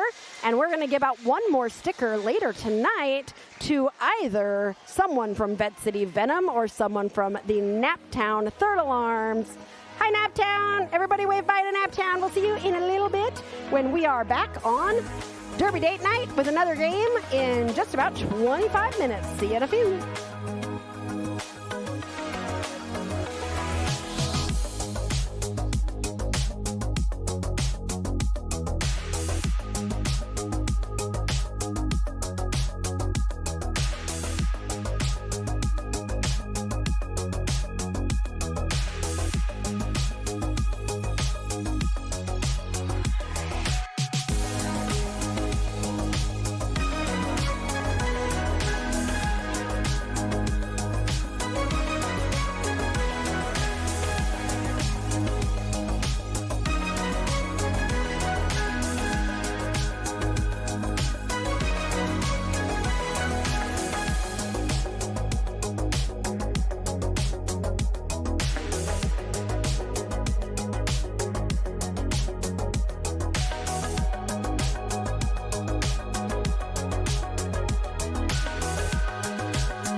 welcome back to Derby Date Night, where you are joining us for our Get On Board the Derby Train edition of Derby Date Night. We are live at Perry Park in Indianapolis, Indiana, where we have just finished up our mashup between the Naptown Tornado Sirens and the World. The World was victorious, so Naptown is going to have another chance now to get a win today. But first, they're going to have to get through those Vette City Voltage skaters who are visiting us all the way from Kentucky. They're going to be playing the Naptown Third Alarm, who are being introduced right now. Can we see some rosters, please? Serious. Here are your Naptown skaters on the Third Alarms for today. Going to be a fun one. And then we have also got our Vette City Venom. These, I know a lot of people on both of these teams, and I'm very excited. And I think it's just going to be a fun mashup between these two skaters. Two skaters? Two leagues. How about that? We're taking a break next week, and Aria needs it. Anyway, before we get too far, if you don't know who we are, although I know Vette City and Naptown know us pretty well by now, but we are Aria Kidding Me and seriously the silent one behind the camera. And we make up the team that is Derby Date Night, where we bring you live roller derby and bad jokes all around the Midwest. And we are so excited to be here showing you this game. For those of you who don't know what we do at Derby Date Night, we have both good roller derby and bad jokes. Today is no different. We asked our third wheels, where do you like to go on a long vacation? And we will make the joke theme match that between trains, ships, and planes. And y'all overwhelmingly chose trains, which, being in North America, I do not think that that is the truth of that is your favorite type of travel. I think most of you would have said planes, but I think because we're a bunch of nerds here on Derby Date Night that everybody wanted train jokes because those are more fun than plane jokes. So we are going to do some train jokes today. And if you have a favorite train, let us know what it is in the chat. Ours is the steam engine at Disneyland. Disneyland, not Disney World. I don't know why. I think it's just because it's the original. And Sirius loves a good old steam engine. Do you have a favorite train or type of train? I know if it was 20 years ago, which Naptown is celebrating their 20th year, but 20 years ago, our kids would have said that their favorite train is Thomas the Train. For sure. Where are you all watching from? Let us know in the chat. I'm going to guess we have some Indiana watchers. We've got some Kentucky watchers. Do we have anybody watching from anywhere else? Let's see what the chat is saying. Eric, Coach Eric, also a frequent guest on Derby Date Night, says, all aboard. Goliath says, let's get this show on the road. Let's go Vette City. Wish I could be there. Knuckle Sammy. Oh, Knuckle Sammy, we are so glad we can bring this to you so you can watch these teams. Water City. Let's go. Why did it say Water City? Oh, sometimes Vette City. It auto-corrected to Water City. I don't know why, Discord. But Vette City, let's go. Go Vette City, says Bella Blizzy Blizzard. Love that the juniors are here supporting the adult team of Vette City Venom as they play against Naptown Third Alarm. I feel like these teams have met before, but it's been a while because Naptown Third Alarm just came back for the first time since the pandemic this season. So it's a brand new team. They do not look the same as they looked a few years ago. I don't even know if there's very many of the same skaters as there was before the pandemic. And we are so happy to be able to show this to you. You're in line for a concert. 7 penalties. What concert? Sad Mama's rooting for Buns and Roses. Wallop is watching from Evansville. Hey, spoiler alert, we're going to be in Evansville in August. We'll be there. Samantha is on the road driving back from Georgia. Eric's favorite train is a Big Boy 4014. Of course you would have a very specific favorite train. That does not surprise me. Did I call them Venom? Oh, it's Voltage. Vette City Voltage. Like a lightning strike. Thank you. Venom is another.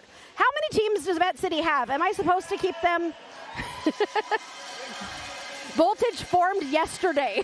Voltage has never met Naptown. They formed yesterday. Wait, really? Yesterday? Blizzy, I gotta get the tea on this. So this is Vette City Voltage, and we've already started. Oh my goodness.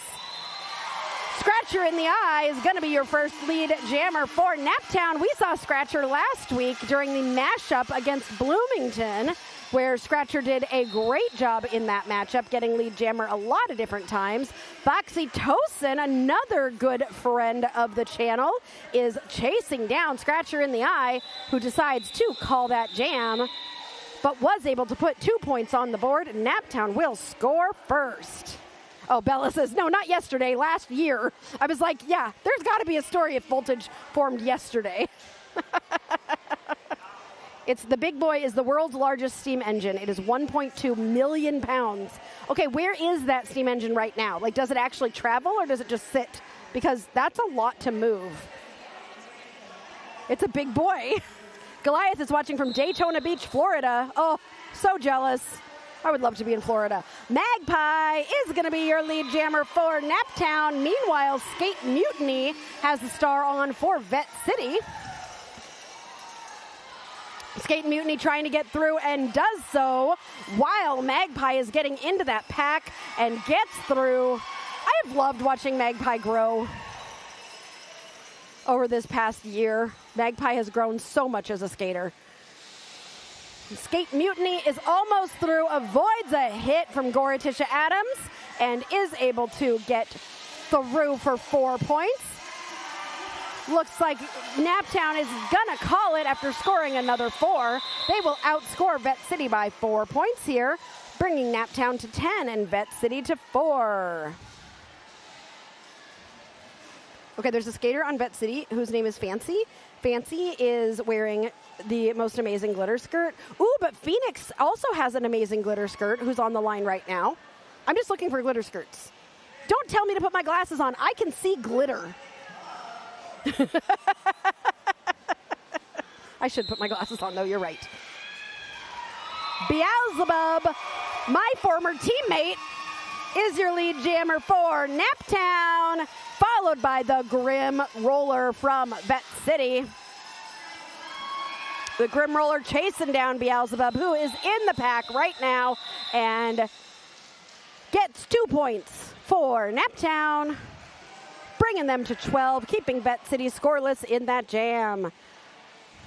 So something that I know Naptown does with their third alarm is the third alarm, they oftentimes let a lot of different people jam. So they don't always have like the same jammers again and again. Naptown third alarm is a learning team, and they are always going to be doing all the different positions. Again, on Vette City, though, I know Laps, who we've seen a lot on Derby Date Night, we came to a stop because I think the scoreboard was not working or something weird was happening. Oh, the door is open.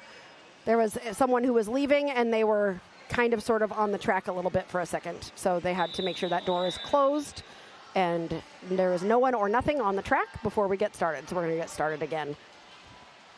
I think they're going to reset the board.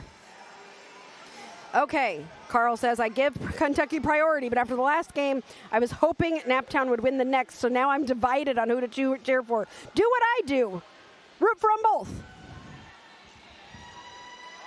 Oh, people are excited for Grim and saying, good job, Scarlett.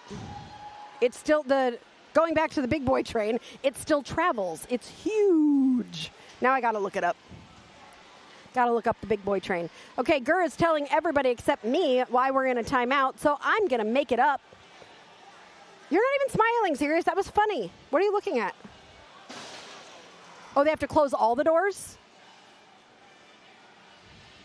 I thought they were closed. Okay, Ogre is making sure that all the doors are closed so that no one can accidentally skate outside the doors. I guess if you fall and you start sliding, you could just slide right out the door. Safety is important, Sirius. I love seeing people go up on the bus behind us and then they come out with a beer.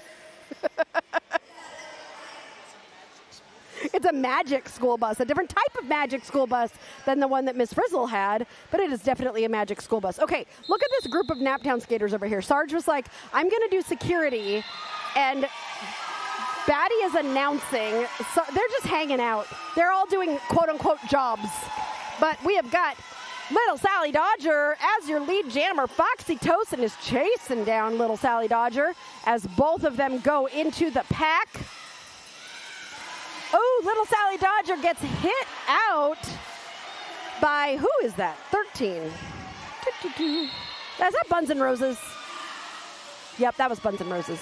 Nice hit out there. But gets through for those 4 points and calls the jam, but Foxy was able to get 4 points of her own. Ooh, Penelope Peruz is going to be, oh. I forgot to come over and mention, but we that's all right. Time out because we had a bunch of doors open. Yep, we figured that one out. Thanks. Ogre is telling me what I already figured out, but now I take back yelling at him for not telling me because he came to tell me. But anyway, Penelope Bruce, who loves the sour Skittles that we have, and yes, Penelope, I hope you come over. We've got some sour Skittles for you today, is going to be jamming against Skatin Mutiny as that whole pack gets all sorts of mashed up in there. Penelope spins on the outside line. I love how Penelope is always smiling. Skate Mutiny resetting at the back of the pack. Both jammers actually resetting at the back of the pack as we are swinging back and forth on that first turn. Penelope up against Laps. And Penelope getting through that last blocker to become lead jammer for Naptown. Vette City coming in to try and help their jammer, Skate Mutiny, who is able to get through, but so is Penelope, who is going to fly around the track. Payne comes into the pack and calls the jam. Was not able to grab any points, and I think Vette City might have snuck a point or two there. Nope, nobody got any points there.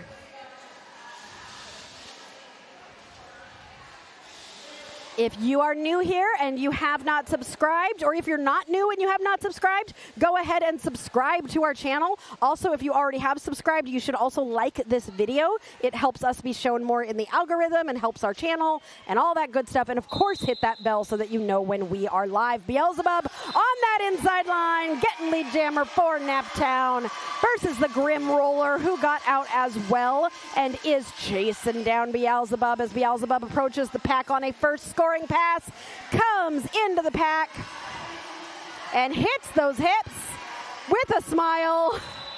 I love Al. I'm so proud of them because I helped teach them to skate, and now look at them. And Beelzebub did take a break for a couple of years and is back, and it's so good to see them back. Everyone is getting out so quickly this game, says Robert. Absolutely. It's really interesting whether you're going to have more of an offensive game or a defensive game, and usually that's kind of what you start to figure out as these games start, and I think this game is going to be more offensive, but these defensive, if I was one of the coaches, I'd definitely be talking to my team about how can we get some strong walls? How can we keep those walls together? How can we keep these jammers in a little longer? Because like Scratcher in the Eye, who got through in less than 5 seconds there, these jammers are hard to stop, and they're not able to score lots and lots of points. Palindrome, maybe. Yes, palindrome. Sorry, I'm just yelling palindrome.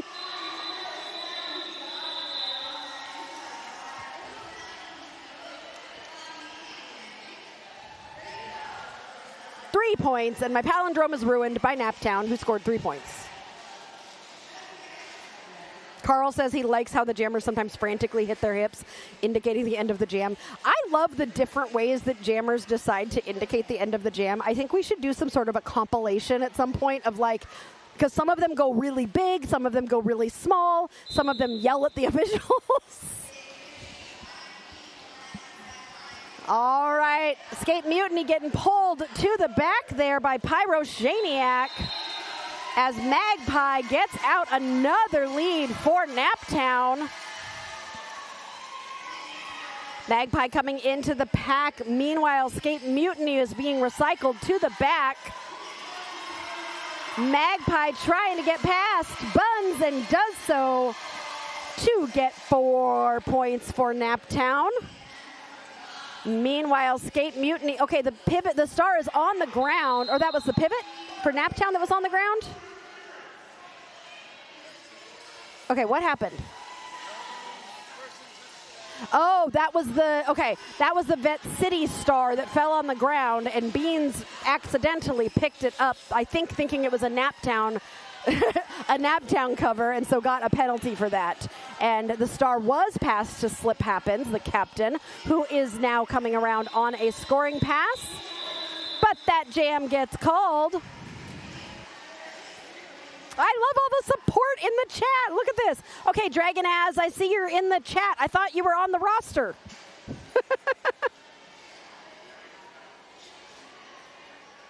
Goliath is telling us that they celebrated their victory over cancer at Busch Gardens, Tampa Bay. Congratulations on your victory over cancer. That's a big deal. We love to hear that. All right, time for another one with the Grim Roller and Beelzebub. We have seen both these jammers out here before, and let's see how long it takes them to get out. We've been having some pretty quick lead jammers established. That one took 10 seconds, and that is going to be Beelzebub. The Grim Roller also able to get out about half a track behind Beelzebub, who comes into that pack, slides through like butter.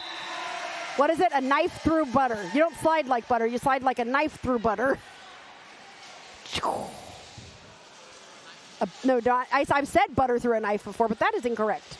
I should probably recognize our officials. Eggs, Tofu, Dirt, Donuts, Heather, RBF, David, Eggs. Again? Did I already say Eggs? Phoenix, Purple Fury, Atreyu, Eggs, Ogre, Huntress, Eggs, Ricky Bobby, Eggs, Little Patience, Rika, Eggs, Lightning Jam Queen, Eggs, Pure Polly and Croc, and Eggs. I'm sorry, I've lost it already. Oh, Dragon Az, well, we're glad that you can make it in the chat, even if you can't make it in person. And we hope to see you again soon on Derby Date Night. But right now, we are watching Little Sally Dodger become lead jammer. Foxy Tosin is chasing Little Sally Dodger down about half a track behind. Last time we saw Foxy play was at Skate the Rainbow. Ooh, Foxy getting the hit out and the pullback by Spelunker. Is that Spelunker? No. Wrong team. Sorry. No Escape. No Escape is blocking. I usually see No Escape as a jammer. Love to see it. I love to see people switching roles up a little. Dread Fox is here cheering for Purple, who's NSOing. I should have said Purple every other word. Purple's hair is amazing. It was recently done, and it is the most purple I've seen in a long time. Next time you see the IJRD penalty box, you will see Purple in that penalty box looking purple. Poison Pen says the officials list is making me hungry. Did you want some eggs? Garbage Witch jamming against Skate Mutiny.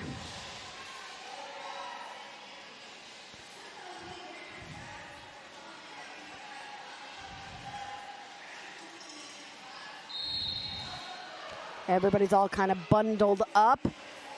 Some falling to the inside line, and these jammers are pretty stuck. We do not have a lead jammer yet. It's been over 30 seconds. So these packs starting to get a little bit stronger. Yeah, that's what Carl's saying. Carl, you're definitely noticing the right thing. That is exactly what I'm noticing as well. The packs have really slowed down these skaters and are working hard at staying together. But after a hard-fought battle, Skate Mutiny gets through and is your lead jammer, but Garbage Witch got through as well. And these two jammers are side by side coming into the pack right after turn 4. Garbage Witch takes a little tumble. Skate Mutiny gets into that pack and hits those hips. Keeping Naptown scoreless there as Vette City starts the comeback.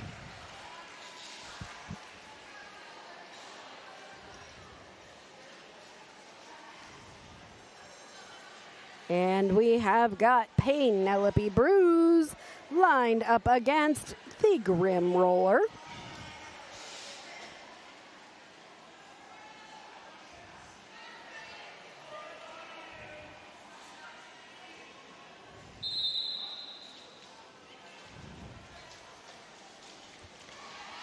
All right, Penelope Bruise finds some space on the outside and gets through, but the Grim Roller also found some space, and they are both out of the pack as the pack resets around turn 2.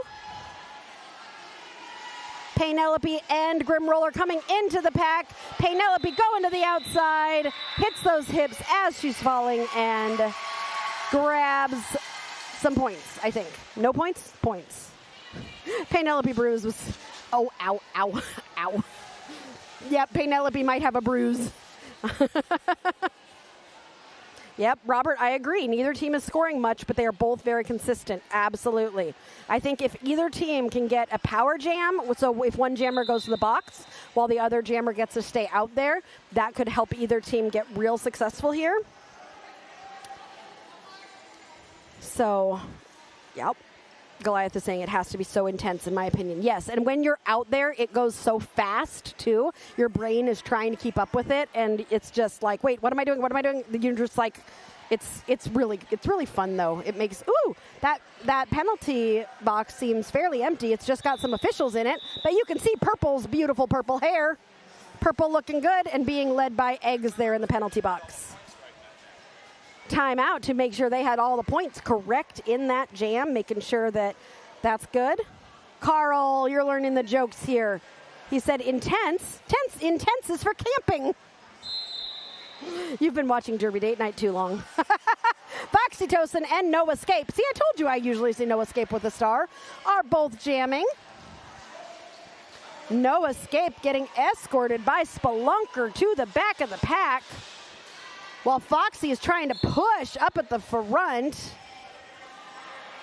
And it is going to be a power jam for Vette City and Foxytocin, as No Escape is going to sit in the box on a back block penalty. Foxy is your lead jammer and is hearing from the coach, Slip Happens, who's coaching and captaining and doing all the things.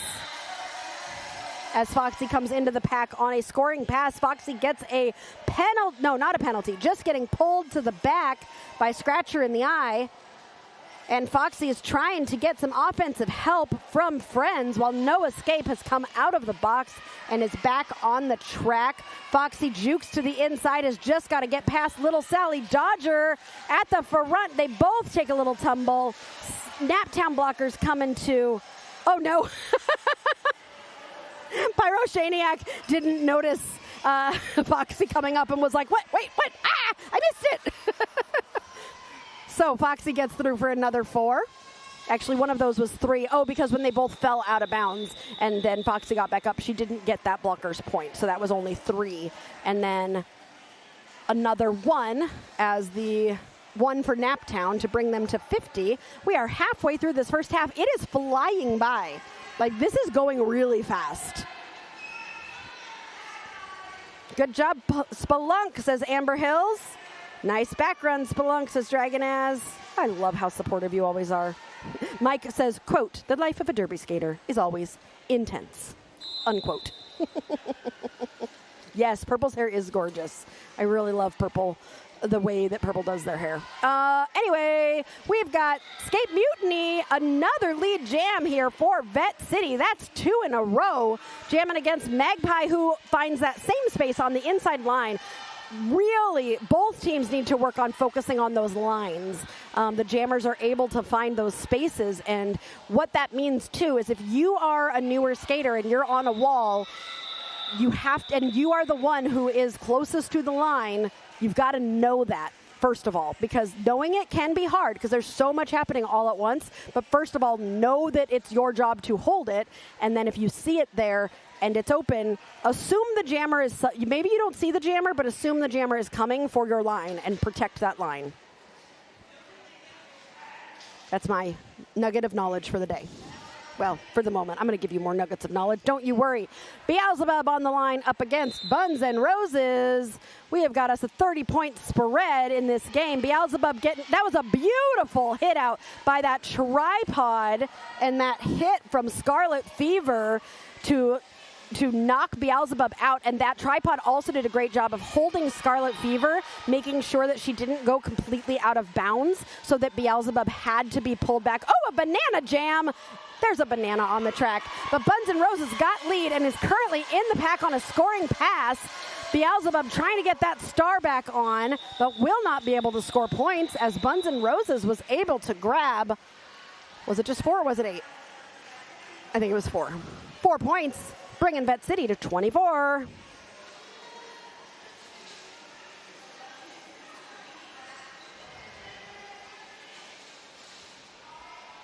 Foxytocin and Scratcher in the eye, ready for their lineup and their chance to grab that lead jammer status. Both of them going for the inside line.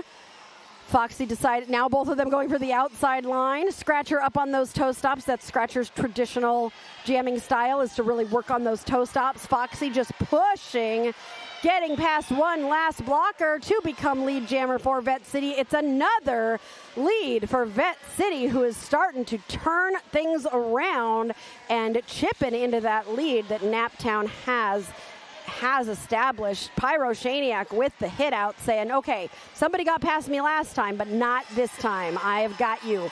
Scratcher able to get through, will be chasing down Foxytocin, who just got through the pack on a scoring pass and does decide to call the jam after scoring 4 points for Vette City. And that's where all of you members, Derby Date Night members, can use our Derby Date Night exclusive chip emoji to chip away at the lead that Naptown has established. But I don't have any salsa. Not today. We also don't have a salsa emoji. Chips do sound good. Are you doing a dance? Or you're doing the salsa. I was just doing like a Mexican hat dance. That's not how the salsa goes. Is it? With your hands up? I don't know. Anyway, we should not be trying to be experts on dance. We do not know a lot about dance. So instead, we're going to watch Magpie and Skate Mutiny and watch as Skate Mutiny gets, they both got out like at the same time, but Skate Mutiny just a little bit faster. And they are racing to the pack, which I would suggest that pack stop before the turn. Stop before the corner. Stop before the corner. They stopped right on the corner. And that's why. See why you don't stop on the corner? Because it's very easy to block off the corner for your jammer, which that was some really, I think that was Garbage Witch there who just kind of opened up that corner. You don't have to open up very much when you're on that corner. So I would have pulled my pack back and been like, stay here, don't go to the corner. Buns and Roses and Beans saying, all right, hey, heathen, showing off those chips. Less than 10 minutes left. And lead jammer's going to go to Beans. But Buns and Roses is there too. And Buns hits Beans, but has trouble recovering. And Beans takes off while the pack also takes off. They're stopping on the turn again, Sirius. Ooh! A collision there, and it is going to be a back block on Beans. Beans is going to lose the lead, and this is now going to be a 2-minute jam, and it is a power jam for Vette City and Buns and Roses. You can see Beans sitting in the IJRD penalty box at the bottom. More than 10 seconds left. They don't stand until there's 10 seconds left in that penalty, as Buns and Roses has scored 4 points, comes around to try and score some more in this power jam, while Beans can only watch from the penalty box. Beans is now standing, so less than 10 seconds left. Another Naptown blocker headed to the box as Buns and Roses is able to get another 4 points and is coming into the pack, while Buns and Roses has now been released and is in the pack and on the track. Both jammers in there. Buns and Roses, Beans gets through and gets 4 points for Naptown with 38 seconds left. Buns and Roses currently on a third scoring pass. Beans coming in for a second scoring pass. Ooh, Beans takes a tumble. That did not look like it felt good, but Beans is like, I'm fine. Buns and Roses coming around, has scored 12 points, is trying to score another 4 more in these last 17 seconds of this jam. Beans is almost through, just going to have to get past Captain. Slip happens, but is swallowed back up by the pack. Buns and Roses, another 4, and this is now an 11-point game. I think Beans had some points in the pocket, though, so let's see. Oh, hi, Niels. Niels is here from Netherlands. Niels thinks that Magpie should be nominated for Skater of the Game. Magpie has been doing a really good job. I could tend to agree with you, but I'd also like to know who else you all think might be a good nominee for Skater of the Game. We will choose those nominees during halftime, and then you get to vote between those 4 people for who you have decided gets to have that Skater of the Game honor. And there's a lot of good skaters out here. Boxytosin and Garbage Witch jamming for their teams. Goliath says, I wonder how these skaters cope with nervousness and anxiety. Well, if they're anything like me, as soon as that whistle blew, I forgot. I was so focused on the game, I didn't even notice the crowd. It was just purely like, what do I need to do? Where do I need to be? I was focused on my teammates. I was focused on the jammer. I was focused on my jammer. There's just so much you have to think about when you're out there that the nervousness and the anxiety really just kind of, for me at least, it just kind of went away, and I forgot, and I was just playing derby. But all the way up until the first whistle, I was for sure nervous. 100%. But as soon as that first whistle blew, I was like, nope, now I'm just playing. And also then between jams, I was just trying to breathe. Garbage Witch gets through to chase down Foxytosin, who's currently in the pack on a scoring pass. Foxytosin calls it, but was able to grab, let's see, 1 point for Vette City. The scoring has slowed down. That was Garbage Witch's first time jamming in this game. Amber says, I vote for Grim Roller. Sad Mama says, Buns and Roses. O'Neill says, I was here already. I might have missed you earlier. The chat's been moving pretty fast. But nice to see you. We always love it when you join. And every time you join, I remember that I want to go to the Netherlands. Sirius, make it happen. Let's go. He just snapped. I think we're there. Magpie with that star again. And Magpie is your lead jammer for Naptown. If I would need to check to see, and with a wave at the crowd, I would need to see if Magpie has gotten a Skater of the Game, because I feel like she might have gotten one from us before this season. So I'll have to check. If she's not nominated, it's probably because of that. Skate Mutiny was able to get out and is chasing down Magpie. Skate Mutiny coming into the pack, but not able to score any points because Magpie called that jam. We are down to the last 5 minutes in the first half. 63-45. There's only 18 points between these two teams. And my goodness, this has been going fast. Vette City has had 15 lead jams. No, that's not true. I'm not going to trust my stats at all right now, because it's telling us that we're in the second half, which we're not. So I'm just not trusting my stats. We're still working on our stats and learning them. So, all right. Lil Sally Dodger and Foxytosin jamming for their teams. You like to see the aged out juniors doing big things? Yeah, I love it too. Spelunk and Grim holding it down together. Aww. Foxy getting pushed to the inside. Meanwhile, Little Sally Dodger is trying to push that pack apart at the front, anchored by Laps, who usually is jamming. Laps told me earlier that she's going to be working on pivoting and has been doing a great job with pivoting in this game so far. And Little Sally Dodger is out as your lead jammer for Naptown. Looks at the bench. The bench says, keep on going. And Little Sally Dodger is going to do exactly that. Foxytosin, meanwhile, continuing to push on this initial, might have been a low block on somebody. I don't know. That jam was called off. Goliath really likes Buns and Roses.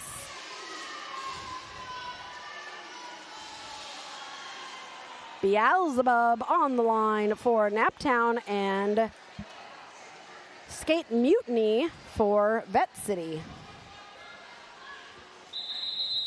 And we have 3 minutes and 30 seconds left, and I have a question for you, chat. Sirius and I decided, even though we hardly ever go to, we're not big, like, Taco Bell fans, but we decided tonight on our way home we're going to bring our kids some Taco Bell. Is there anything at Taco Bell that is your favorite thing that you think 100% that we should get because it's great? What is your favorite thing at Taco Bell and why? 62. 67-45. What are you? Don't make me say 6-7. Serious, it's over. 6-7. Yeah, that's over, right? Because I usually get the bean burrito from Taco Bell, which I guess my son told me that people made fun of him when he got the bean burrito. But I think the bean burrito is a nice classic. Serious, what's your favorite? The chalupa? No, the quesadilla. The steak quesadilla? Oh, the burrito. You like the grilled cheese burrito thingy.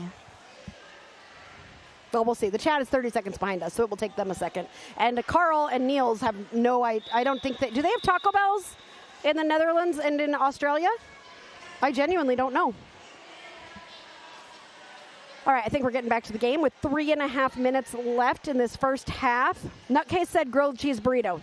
The same thing is serious. Oh, another steak grilled cheese burrito. Tiny, you only like lettuce?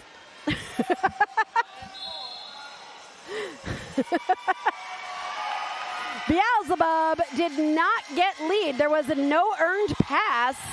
So one of the skaters Beelzebub passed was out of bounds, and Skate Mutiny did get lead and immediately called it, but Beelzebub was quick, and got those 4 points. Niels is going to check and see if there's Taco Bell in the Netherlands. Mike says the Los Angeles Derby Dolls are streaming their Juniors Roller Derby Camp Expo bout. Killer Clowns versus Malicious Mimes. Oh, my goodness. Mimes 21, Clowns 15. And Amber says, no, and not just lettuce. Heathen, I'm not sure why you don't have audio. I haven't heard from anybody else.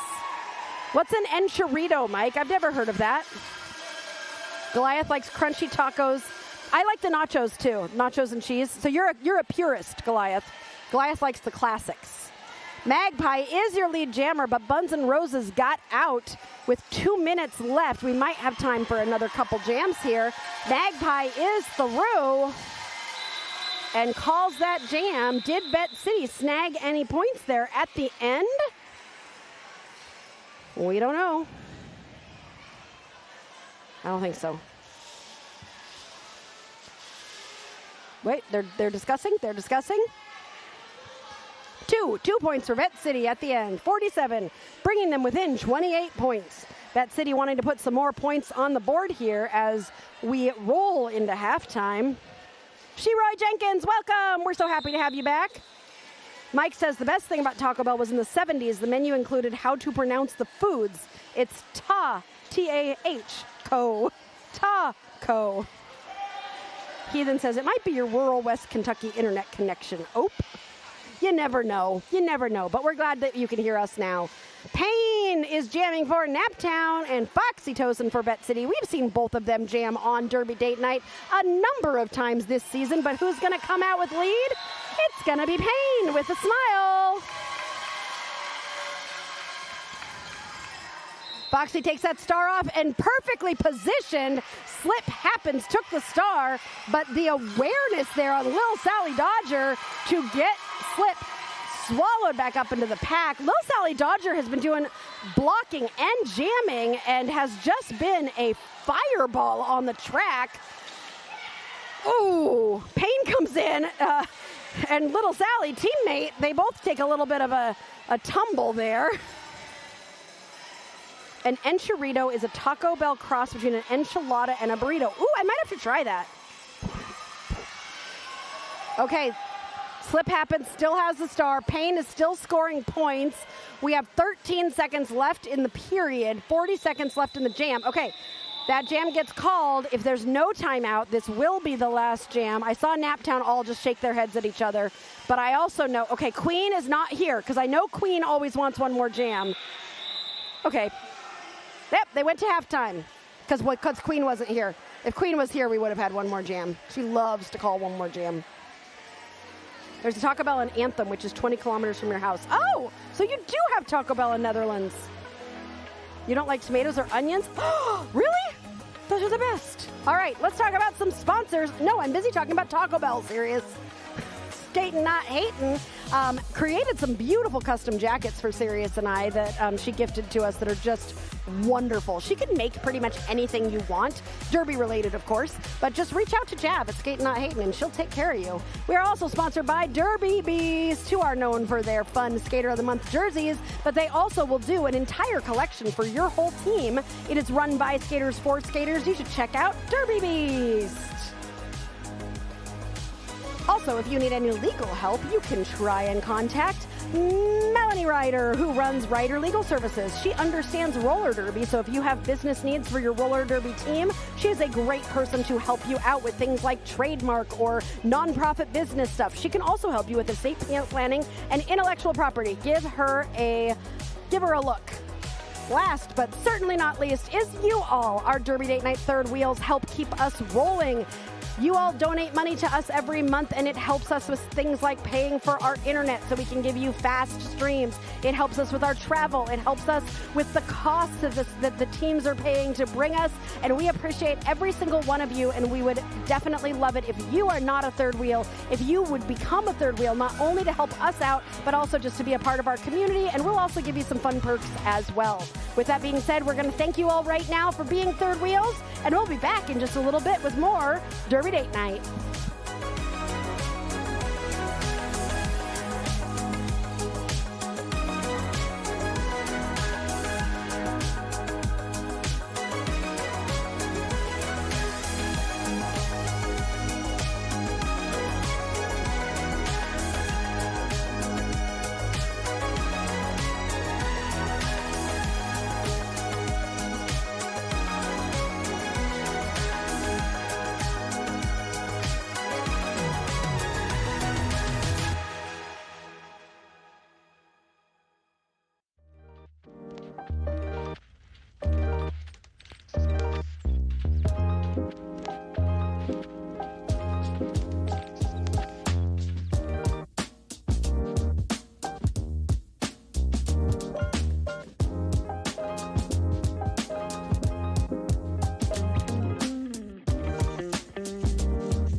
welcome back to Derby Date Night, where you are joining us for the second half of Naptown Third Alarm versus Vette City Voltage.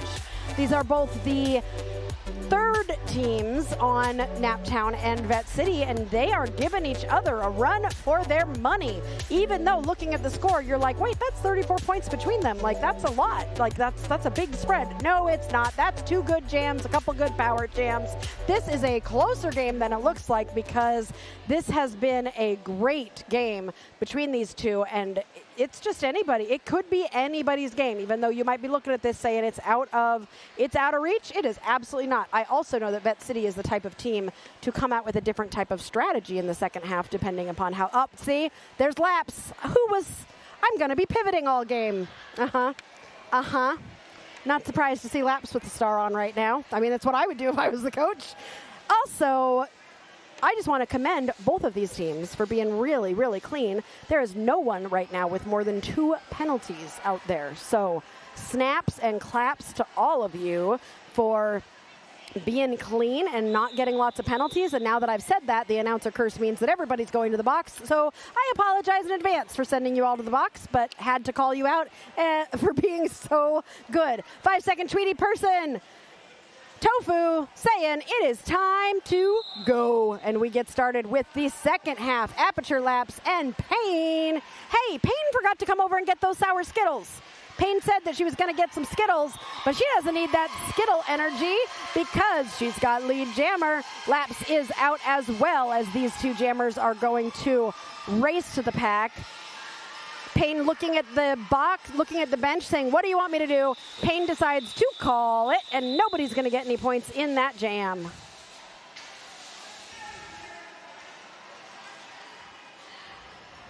Goliath said, is it clobbering time again?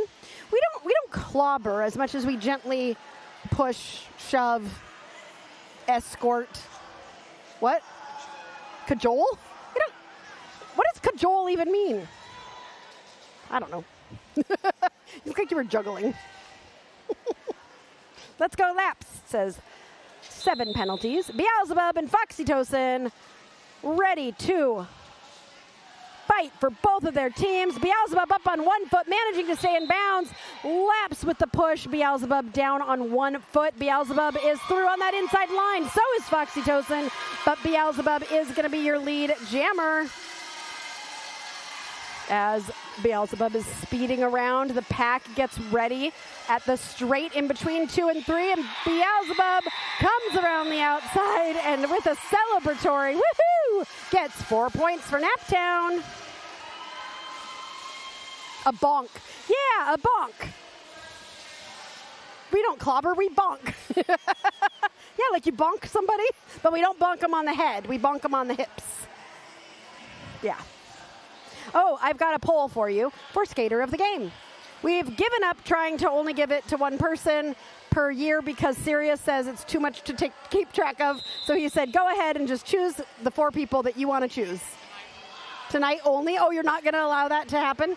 So we chose 4 people for you to choose between for Skater of the Game, and I want to vote for all 4 of them, but luckily I don't have to decide because that's going to be on you. One of those nominees is out there on the track right now, so Magpie is one of your nominees, along with Little Sally Dodger, Buns and Roses, and Foxytocin. Not an easy decision for you all. You've got until 5 minutes left. You cannot change your vote. You can only vote once. Magpie's headed to the box on a low block. This is going to be a power jam for Skate Mutiny and Vette City. Skate Mutiny coming around on a scoring pass. Oh no, a toe stop.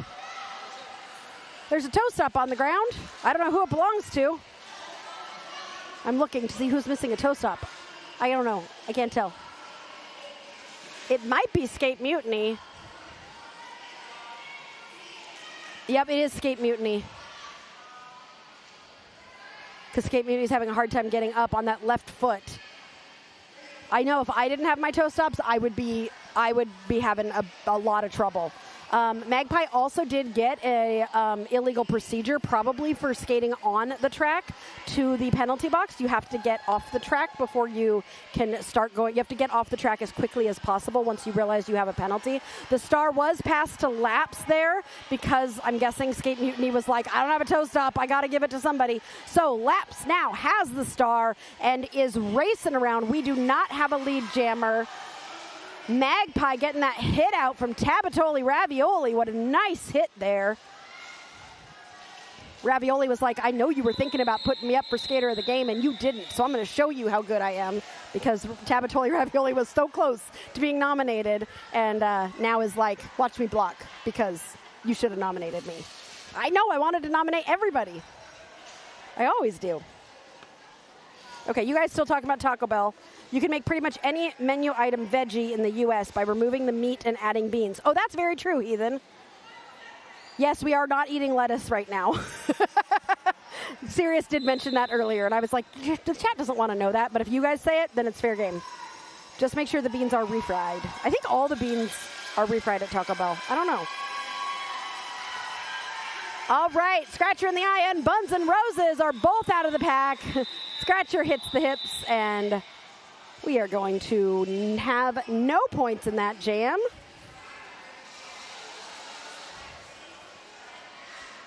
It's only 5 minutes into the second half. It feels like we've had like 12 jams. We've had 4. I mean, these are short jams right now. And a official timeout is being called. Something might be wrong with the scoreboard. The jam refs are coming over to have a discussion. Yeah, somebody tell Ravioli that Ravioli was almost nominated. I think I see a nomination in the future. If Thing was a skater, it would be Clobber in time for sure. Okay. Ooh, this is going to be a close vote, I can already tell. Everybody has lots of votes. What do you mean, here's your guesses? You know I'm live right now, right? You want to guess who I voted for Skater of the Game? Okay, what's your guesses? Who? Beans? Nope. But Beans was doing a very good job. Who? Little Sally Dodger? Yep. Beelzebub? Nope. But also, Beelzebub won it a few times ago. No, not Pain, but I thought about Pain. Who else you going to guess? Magpie, yes. Okay, so there's that. Foxy Toasted. Yes. And Buns and Roses. Yes. You got him. Good job. I need to talk right now, Baddison. Baddison, you know I'm talking to the chat, and Baddison wants to say hi. She's on the house mic and has decided that we are announcing together, even though you all can't hear her and they can't hear me. But Baddison doesn't care. She just wants Skittles. You know, you do always make me smile, at least. See, you're almost announcing on Derby Date Night right now. Chat, do you have anything to say to Baddison? They're talking about the bad lettuce and whether it was from Taco Bell or McDonald's right now. Let's forget about that. You want to forget about Bad lettuce. You want to forget about the bad lettuce? Are you eating lettuce again? Do you trust the lettuce? Skittles don't have lettuce. Oreos never did that to anyone, says Sirius. Oreos are gluten-free. Did you know that? Let's see. Nobody's saying it. They're 30 seconds behind us, so it takes a second. Michi was in here for the first game. I haven't seen Michi for this one. Why? You wanted to say hi? Well, I love Michi. I know. Blizzy says hi. Bella Blizzy Blizzard, Junior from Vette City. Hi. When you were in the U.S., you discovered taco was very basic. Yes, we've been talking about Taco Bell a lot. And what is your favorite item from Taco Bell? Taco Bell is supposed to be basic, Carl. What? Fiesta potatoes? Is that like the cubed potatoes with nacho cheese on it? And the sour cream. That's your favorite? That's very basic, the cheesy roll-up. Yeah, I'm a $1 item kind of girl. You're a $1 item. They don't have $1 items anymore. Carl says good day, because he's from Australia. I love you. Baddison says, I love you, Carl. Let's see. And Goliath says, if Hulk were a skater, he'd smash the competition. What? Just a pun. A pun. Checking on score. checking on score. That is why we had that timeout. And I think we're going to get back to Derby soon. Battison has finally gone back to house announcing, which is what she was supposed to be doing the whole time. I love how, like, whatever she is about announcing. She really wants to announce on Derby date night at some point. What do you all think? Should we let Battison ever get on the microphone? Cheesy Chubby Crunch? Is that a thing from they're also, Oreos are vegan, serious. So see, you're eating healthy when you eat Oreos. Beelzebub and Foxytocin. Sheroy Jenkins, I agree. A bit of a nudge to stay away from fast food. Get a little creative with your roughage. I agree, Sheroy Jenkins. That's why we try not to go to Taco Bell much, because what you can make at home is probably a lot better and healthier. But you still go sometimes. Also, we have teenagers, so they make requests of us when we are headed home. Ooh, Beelzebub snagging some points there. 4 points for them, and they are at 93. Heathen says, yes, you need to have sauce on your things from Taco Bell. If you don't get sauce, then it is going to be very dry. When you add spice, everything's fine. You can't taste it anymore if you go too hot. But what I miss is from the West Coast. I miss Taco Time. Taco Time only exists, I think, on the West Coast, and I was so sad when we moved here to Indiana, and there is no Taco Time here. So every time Sirius and I go home, we have to go to Taco Time because Taco Time is superior to Taco Bell. Little Sally Dodger is chasing Buns and Roses, both of them out of the pack. The IJRD penalty box has one blocker from Naptown in it. Buns and Roses through for 4 points. Buns and Roses currently winning the Skater of the Game poll, but being followed by Foxy and Magpie, and Little Sally Dodger is also getting some votes as well. You know, I don't think I've ever had a game where Vette City has been playing and Vette City has not gotten the Skater of the Game. They are pretty dominating. They also dominate the chat when they come, too. I love it because they always chat a lot. But it would be interesting to see if someday Vette City would not get the Skater of the Game, but the other team would.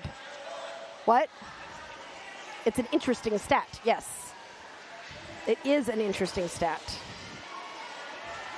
All right. Magpie ran into Tabatoli Ravioli and is getting slowed down. Who's jamming for? Oh, Buns and Roses is in the box. So this is a power jam for, Skate Mutiny. Wait, no, Buns and Roses has the star on. See, just coming out of the box. So, yeah, Buns and Roses is lead. Oh, look at the question mark. No, Magpie is lead. Buns and Roses got out of the box and through the pack. Magpie currently in the pack on a scoring pass. Trying to get through on the inside, but all the blockers from Vette City pretty much are on the inside. Nice job by Buns and Roses stealing some points there at the end.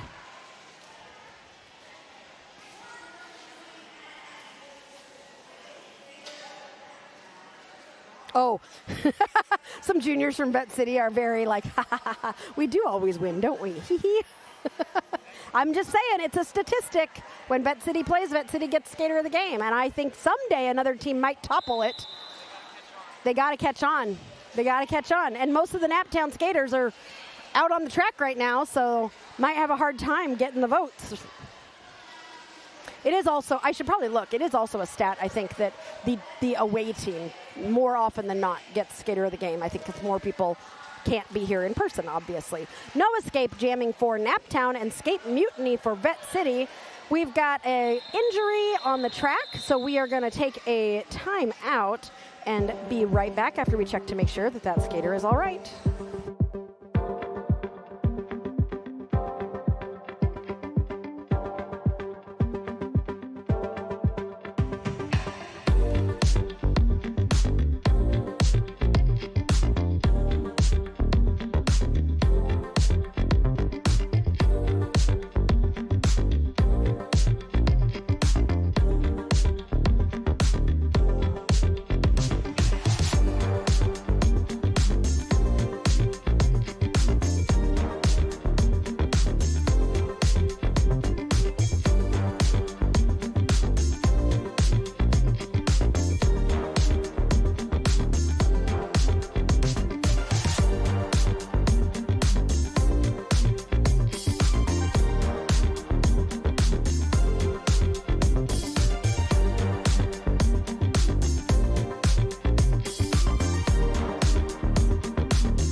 are back. We wish our best to Scarlet Fever, who is back on the bench with her team. Was able to get some help from our medics. We really appreciate our medics, one of whom is Bambi Lance. I'm not sure I know the name of the other one, but we really appreciate them being here trackside to help us out anytime there is an injury. So we hope that Scarlet starts feeling better after. Woo! That was like both jammers out, both jammers through. And I don't know if anybody got any points there. Somebody got 2 points, and somebody got illegal contact. Who got an illegal contact? Somebody is going to be headed to the box in just a second.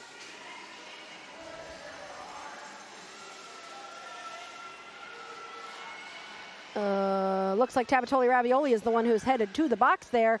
So we are going to start another jam. So that was two points for Vette City, bringing them within 29. The game has slowed pace. There's only been 9 points in the last 4 jams. So, and a lot of those points have gone to Vette City, who are who are continuing to chip into that lead. But Beelzebub is going to make that difficult by getting lead jammer for Naptown. Payne headed to the box. We only have 3 blockers from each team out there. Foxy able to get out. Beelzebub took a little tumble, but was able to recover and grab 4 points and get back up. Foxy coming into the pack as well. Beelzebub coming, I think we're gonna run it here. Beelzebub with a little hop on that apex, getting 4 points.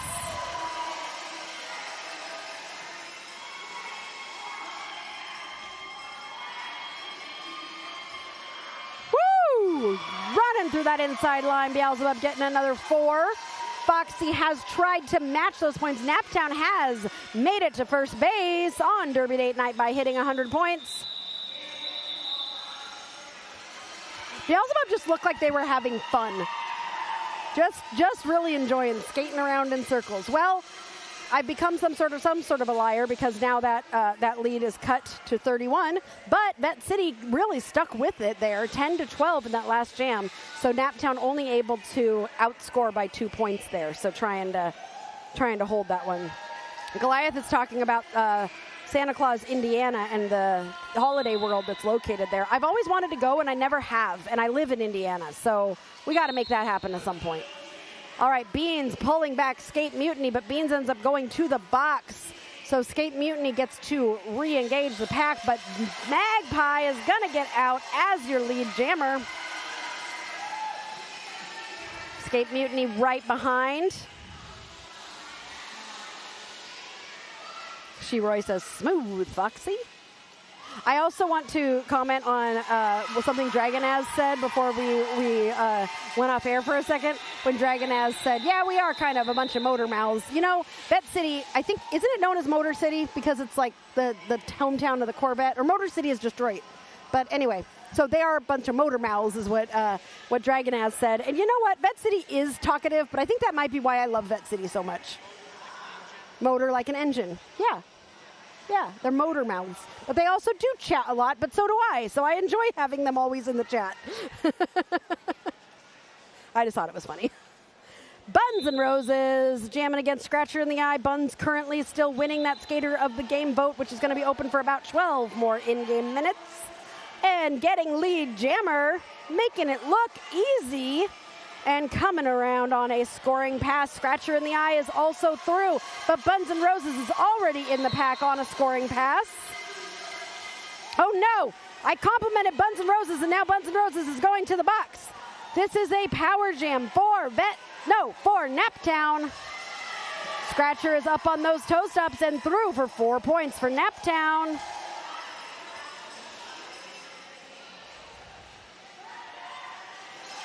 Oh, a little bit of a tumble and a banana jam as Scratcher comes in on a scoring pass. Scratcher is through for 4 points. This will be a 2-minute jam. Buns is standing, so 10 seconds left on that penalty. Scratcher coming in on another scoring pass. Both jammers now in the pack and scoring. Or not scoring. That was Buns, and that Buns just completed the initial. So Buns is now scoring. Scratcher in the pack and through for another 4, bringing that total to 12. Buns coming in on a first scoring pass, going to try to start matching Scratcher to try and mitigate any damage. But Scratcher and Buns are both in the pack. You need an announcer curse emoji, right? Right? It happens so often. The announcer curse is legit a real thing. Ooh! Little Sally Dodger almost able to stop Buns, and they both kind of like went in different directions there. But Buns is able to get through. So is Scratcher in the eye as they continue to match each other point for point. Buns is 8 points less than Scratcher so far in this jam with 1 second left. I think Buns might have gotten a couple more points there. Nope. No more points. No more points for you. No more points for you. If you're wondering where Derby Date Night is going to be in August, we got some big things happening. First of all, next weekend, we will not be streaming. Sirius and I are going to take a break and volunteer at at an event happening in our town, which is going to be really fun. But we're not going to be doing Derby next weekend. After that, we'll be headed to Knoxville, Tennessee, where you definitely should tune in to see all 4 Tennessee teams take on each other in a fun round-robin honky-tonk stomp. I need a cow. Can we go get a cowboy hat? I need a cowboy hat. It's pink, but I want like a more. I need some boots. Well, I need to go shopping. I need a little handkerchief to wear around my neck and a vest and some plaid. I have to go shopping. I have to get the look of the honky tonk, and it has to be all glittery. Ooh, glitter boots. Anyway, that's what we're doing August 7th and 8th. Then we'll be in Evansville the weekend of the 15th, and there's going to be some great games there. I think we're going to get to see Team Indiana and Midbest. So that'll be fun, along with Demolition City and Bloomington. And then the end of the month, we'll be in South Bend at Crossroads Carnage, which is going to be a 3-day tournament with teams we know and teams we don't know. So we're going to be having a really fun August with all of you, and we hope that you tune in to all of those fun things. We know Derby Date Night loves a good old weekend of Derby, so definitely something to tune in for. Beelzebub able to get through at the end there, but Foxy is doing the damage, adding 4 points on the board for Vette City. Ooh, Shira Jenkins says, I'll be there. I'm going to tackle you with love, of course. I look forward to it. You got to come over and see what kind of snacks we have at the Derby Date Night table. We've always got some sort of snack, and we change it up. Today we have sour Skittles and regular Skittles. Nutcase has a glittery cowboy hat with blue stars for a Nashville team. Yes, I do need it. Oh, that would be great. She-Roy, I'm so excited you're going to be there. Okay, yes, I need to get a glitter. Okay, let me write a list now. Sirius is shaking his head. He's like, oh no, I have enough time to shop for Honky Tonk Stomp, and I don't have enough glitter cowboy stuff. So what do I need? I need boots. I need a hat. What else does one need to be Honky Tonk Stomper? Oh, we're in a timeout. I should do another train joke with our theme of trains. So far, these haven't been great. I'm going to chug right along. These are all very bad. There's a guy I know who's been a big fan of monorails since he was little. I guess he's just really into one-liners. I don't know. I'm trying here. No matter what, the train I regularly take home is always late. It's a slocomotive.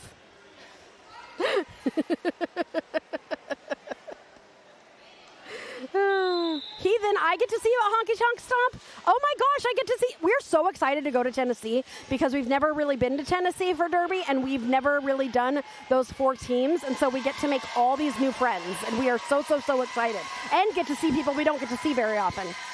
Magpie is your lead jammer for Naptown. Meanwhile, Skate Mutiny, able to get through, is about half a track behind Magpie. Ooh, a jean vest. Yes. And a bandana. Ooh, I'm going to look so good in a jean vest. I have a Pride bandana But I need to decide what colors of glitter I'm doing. Ooh, this is going to cost Sirius a lot of money. I'm going to be so dazzling. Sirius says send me super chats. Slocomotive would be a great derby name. Oh, yeah. It would be. What kind of ears does a train have? Engine ears. Ooh. And Eruske says, I bet the monorail guy has a single track mind. You guys get me. You get me. Buns and Roses is your lead jammer. Payne is able to get out as well, but is about a quarter track behind as Buns and Roses goes into the pack on a scoring pass and does decide to call that jam. They're really just like ticking away. Both teams just a couple points here, like the last game, it was these huge jams for the world, like 16 points, 20 points, 12 points. That's not what we're seeing in this game. This is much more of a, like 4 points here, 5 points here, 2 points here. Wallop of Daisy, you'll be in-house announcing at Evansville? Oh, good. I hope you come over and say hi. Yay. I love it when I get to see you all in person, especially the people I don't get to see as often. Marie Starry says Honky Tonk Stomp is our favorite. Okay, I see the lobsters, but what is with the lobsters?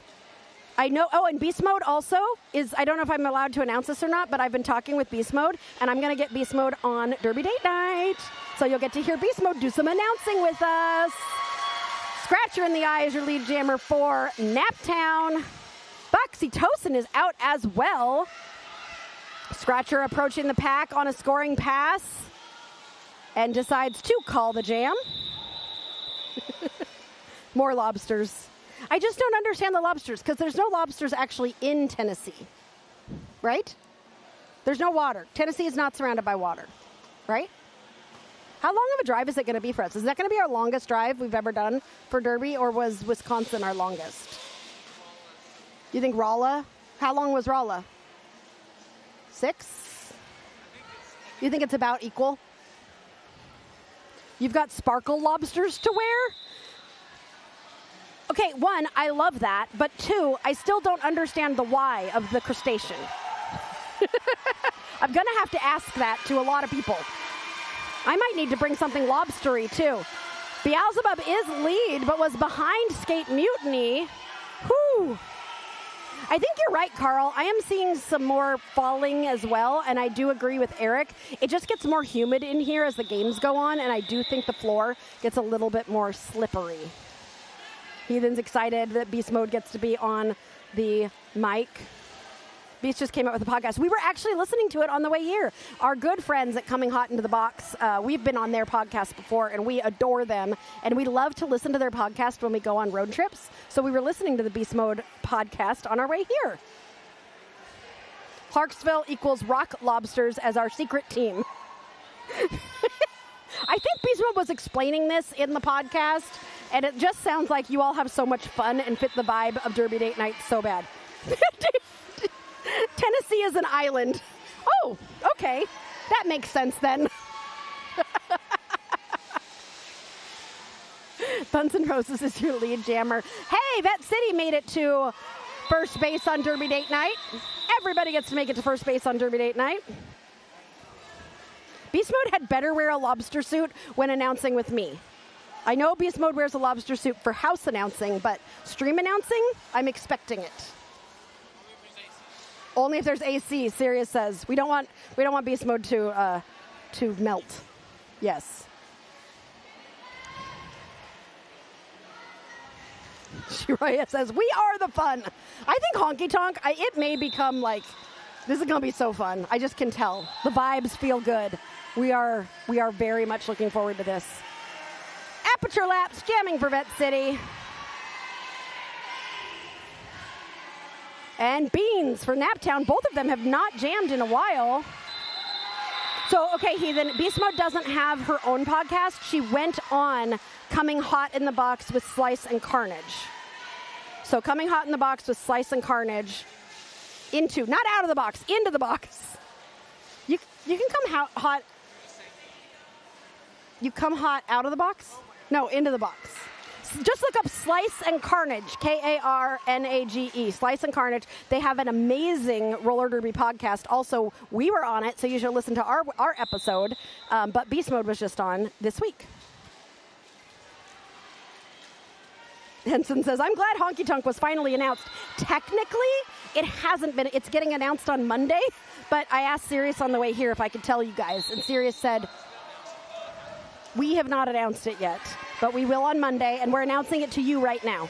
You can tell everybody. You won't get her out of the lobster suit? I love that. Laps is so good, Heathen. I agree. I love watching laps, skate laps. I like that Naptown got the new TVs. It looks really nice for the scoreboard. They have one on each end, so people can see the score a lot better. So now okay, here we go. Marie, thank you. Long story short, as we were rebuilding, we didn't have enough people to fill a roster and decided to make a fun mixer team with our friends. People liked it. We made a lot of money with the merch because people love lobsters, of course. So now we play as the Rock Lobsters a few times per year. Thank you. I knew somebody would be able to have the story. Magpie is your lead jammer. You guys are making me so excited for Honky Tonk Stomp right now. And guess what? If you're not coming to Honky Tonk Stomp in person, we're going to be there, and you get to participate with us. I am getting the glitteriest cowgirl outfit you've ever seen. Serious? You know that glitter costs money. And all the little diamonds and sequins that I'm going to have. And maybe fringe. Maybe I'll have fringe, too. 30 points between these teams. The third alarm has not had a multi-score jam in 5 scoring runs. So they haven't scored more than 4 in 5 scoring runs. All right, you've got 1.5 minutes left on the Skater of the Game poll.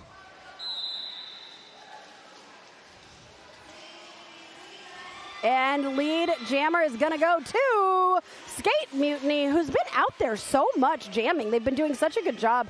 And I love their consistency as a jammer as well. Like, just really consistent, getting through, getting what needs to be done right now.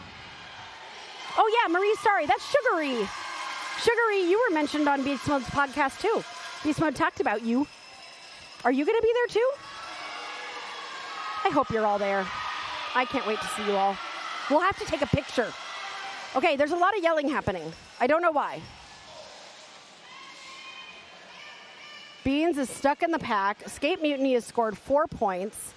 Mutiny's coming in on a scoring pass right now. Oh, Jolie, you spoil us. Can you feature the super chat from Jolie? You are the best. Thank you so much. I'm going to get some more glitter with that. I'll send you a picture of exactly what it is I get. Ooh, I get to get some boots. Yes, she will. Yay, I get to see Sugary too. It's going to be fun. Okay, 5 minutes, 15 seconds left. As soon as this jam starts. Oh, look who's jamming. Look who's jamming right now. 7 seconds till I end the poll. And your skater of the game jamming right now is Buns and Roses. Congratulations. And thank you, Jolie. We're featuring you up here on our screen. And I completely agree. You can never have enough glitter. Woohoo! I'm going to use that to go buy me some more. Oh, look at that race between Beelzebub and Buns and Roses. Both of them with smiles on their faces. Buns coming through that inside, grabbing 4 points for Vette City. This is now a 20-point game with 4.5 minutes left as Vette City starts to make a run for it. Amber says Spelunker was killing those blocks. Spelunker's been doing a really good job. Not super noticeable, but just very consistent with lots of good moves out there every time they go out. Okay, Naptown did manage to snag some points as well, so that lead is only a 23-point lead, but that is kind of the closest these two have been to each other in a long time.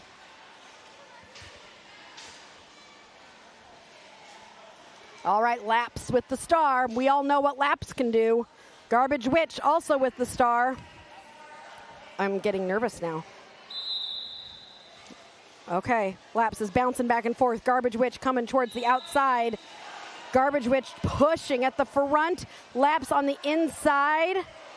Garbage Witch almost through and becomes lead jammer, but Laps is out as well. Garbage Witch with a huge smile. I love it. Laps has passed Garbage Witch. Garbage Witch decides to call the jam, preventing Laps from scoring any points.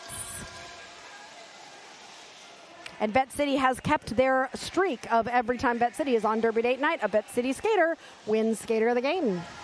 We'll just kind of keep watching that stat because we know Vette City is going to end up on our channel again. They always do. They're always so much fun.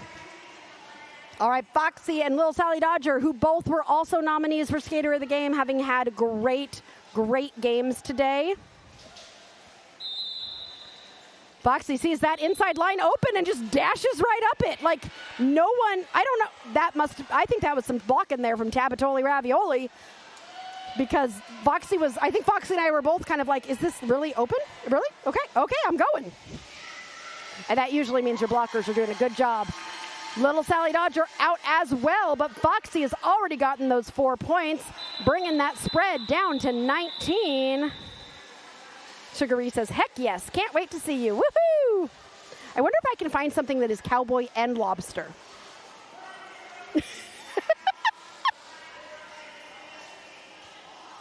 I got 2 weeks to prepare. All next weekend, instead of doing Derby, I'm shopping. Also, if there are any snacks you all would like to request for Honky Tonk Stomp at our table, let us know. If there's any specific snacks you would love to see. Buns and Roses has the star again. Going to be trying to show you why Buns won Skater of the Game, but Magpie's out there too, who's been also having a heck of a game. Buns is through as your lead jammer, but Magpie is out as well. 1.5 minutes left in this game. This is where that clock management comes into, and right into the pack, quickly hitting those hips, Vette City. So if I was Vette City, I might, they have 2 timeouts left. Okay, wait, did Naptown call that timeout? Yeah, I would not have called a timeout if I was Naptown. I would want that clock to keep running. Like, this is good for Vette City. Because Vette City got that clock stopped at 1:18. I don't know, okay, 17 points. How many seconds? I mean, it's gotta be one.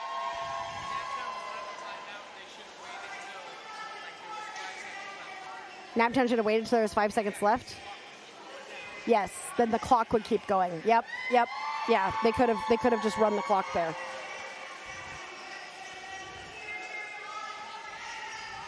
Skittles for Beast Mode. Oh, does Beast Mode like Skittles? We always have Skittles.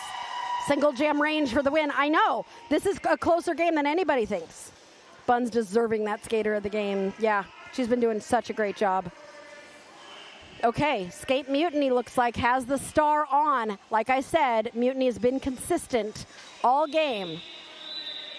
Do we think this is the last jam? Do we think there's one more jam after this? Saul says Ravioli is the best.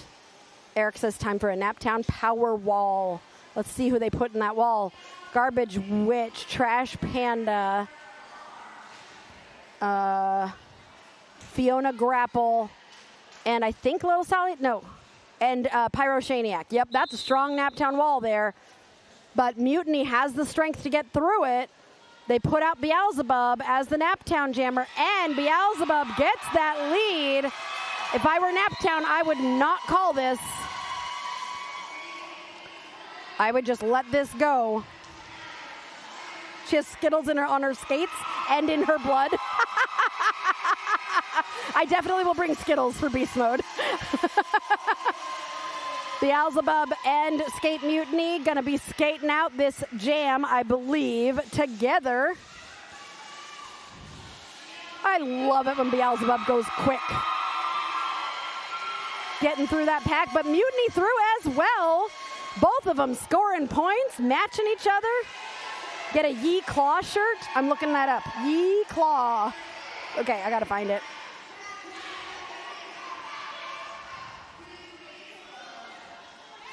I have lots of things to buy for Honky Tonk now. Skate Mutiny through. Beelzebub coming into the pack. 14 seconds left in the period. Beelzebub through for another 4. Now we get the big jams in the very last jam of the game. Eric, also, you're chatting, and I know you're at the wedding. Hopefully the ceremony's already over. Beelzebub in the pack again. The period clock has run out. The unofficial final. Wow, that was a great ending with only 19 points between these two teams. Fabulous job by everybody. That was a fun one to announce. It's a Rock Lobster shirt. We'll have them for you. Yay, Sheroy. I'm so excited. You have shirts I can get. I'm going to buy all the merch. All right, unofficial score. Naptown 158, Vette City 139. Thank you, Croc. You did a great job tonight. It was always good to see you. We'll see you again soon.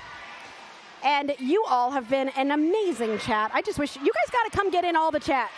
Yeah, I know, Carl. I feel the same. He's like, is it over already? Okay, we're going to be out next week. We get to just hang out, do our own thing. But then in 2 weeks, we will be live all day long Saturday, all day long Sunday. We'll be in Tennessee for the first time streaming. And it's going to be such a good time at the Honky Tonk Stomp. You got to tune in to find out what kind of sparkles I'm going to be wearing when we go yeehaw. Can I get you a hat too? Oh, we're going to dress up serious. All right, tune in 2 weeks. We love y'all. Thanks for another great Derby Date Night.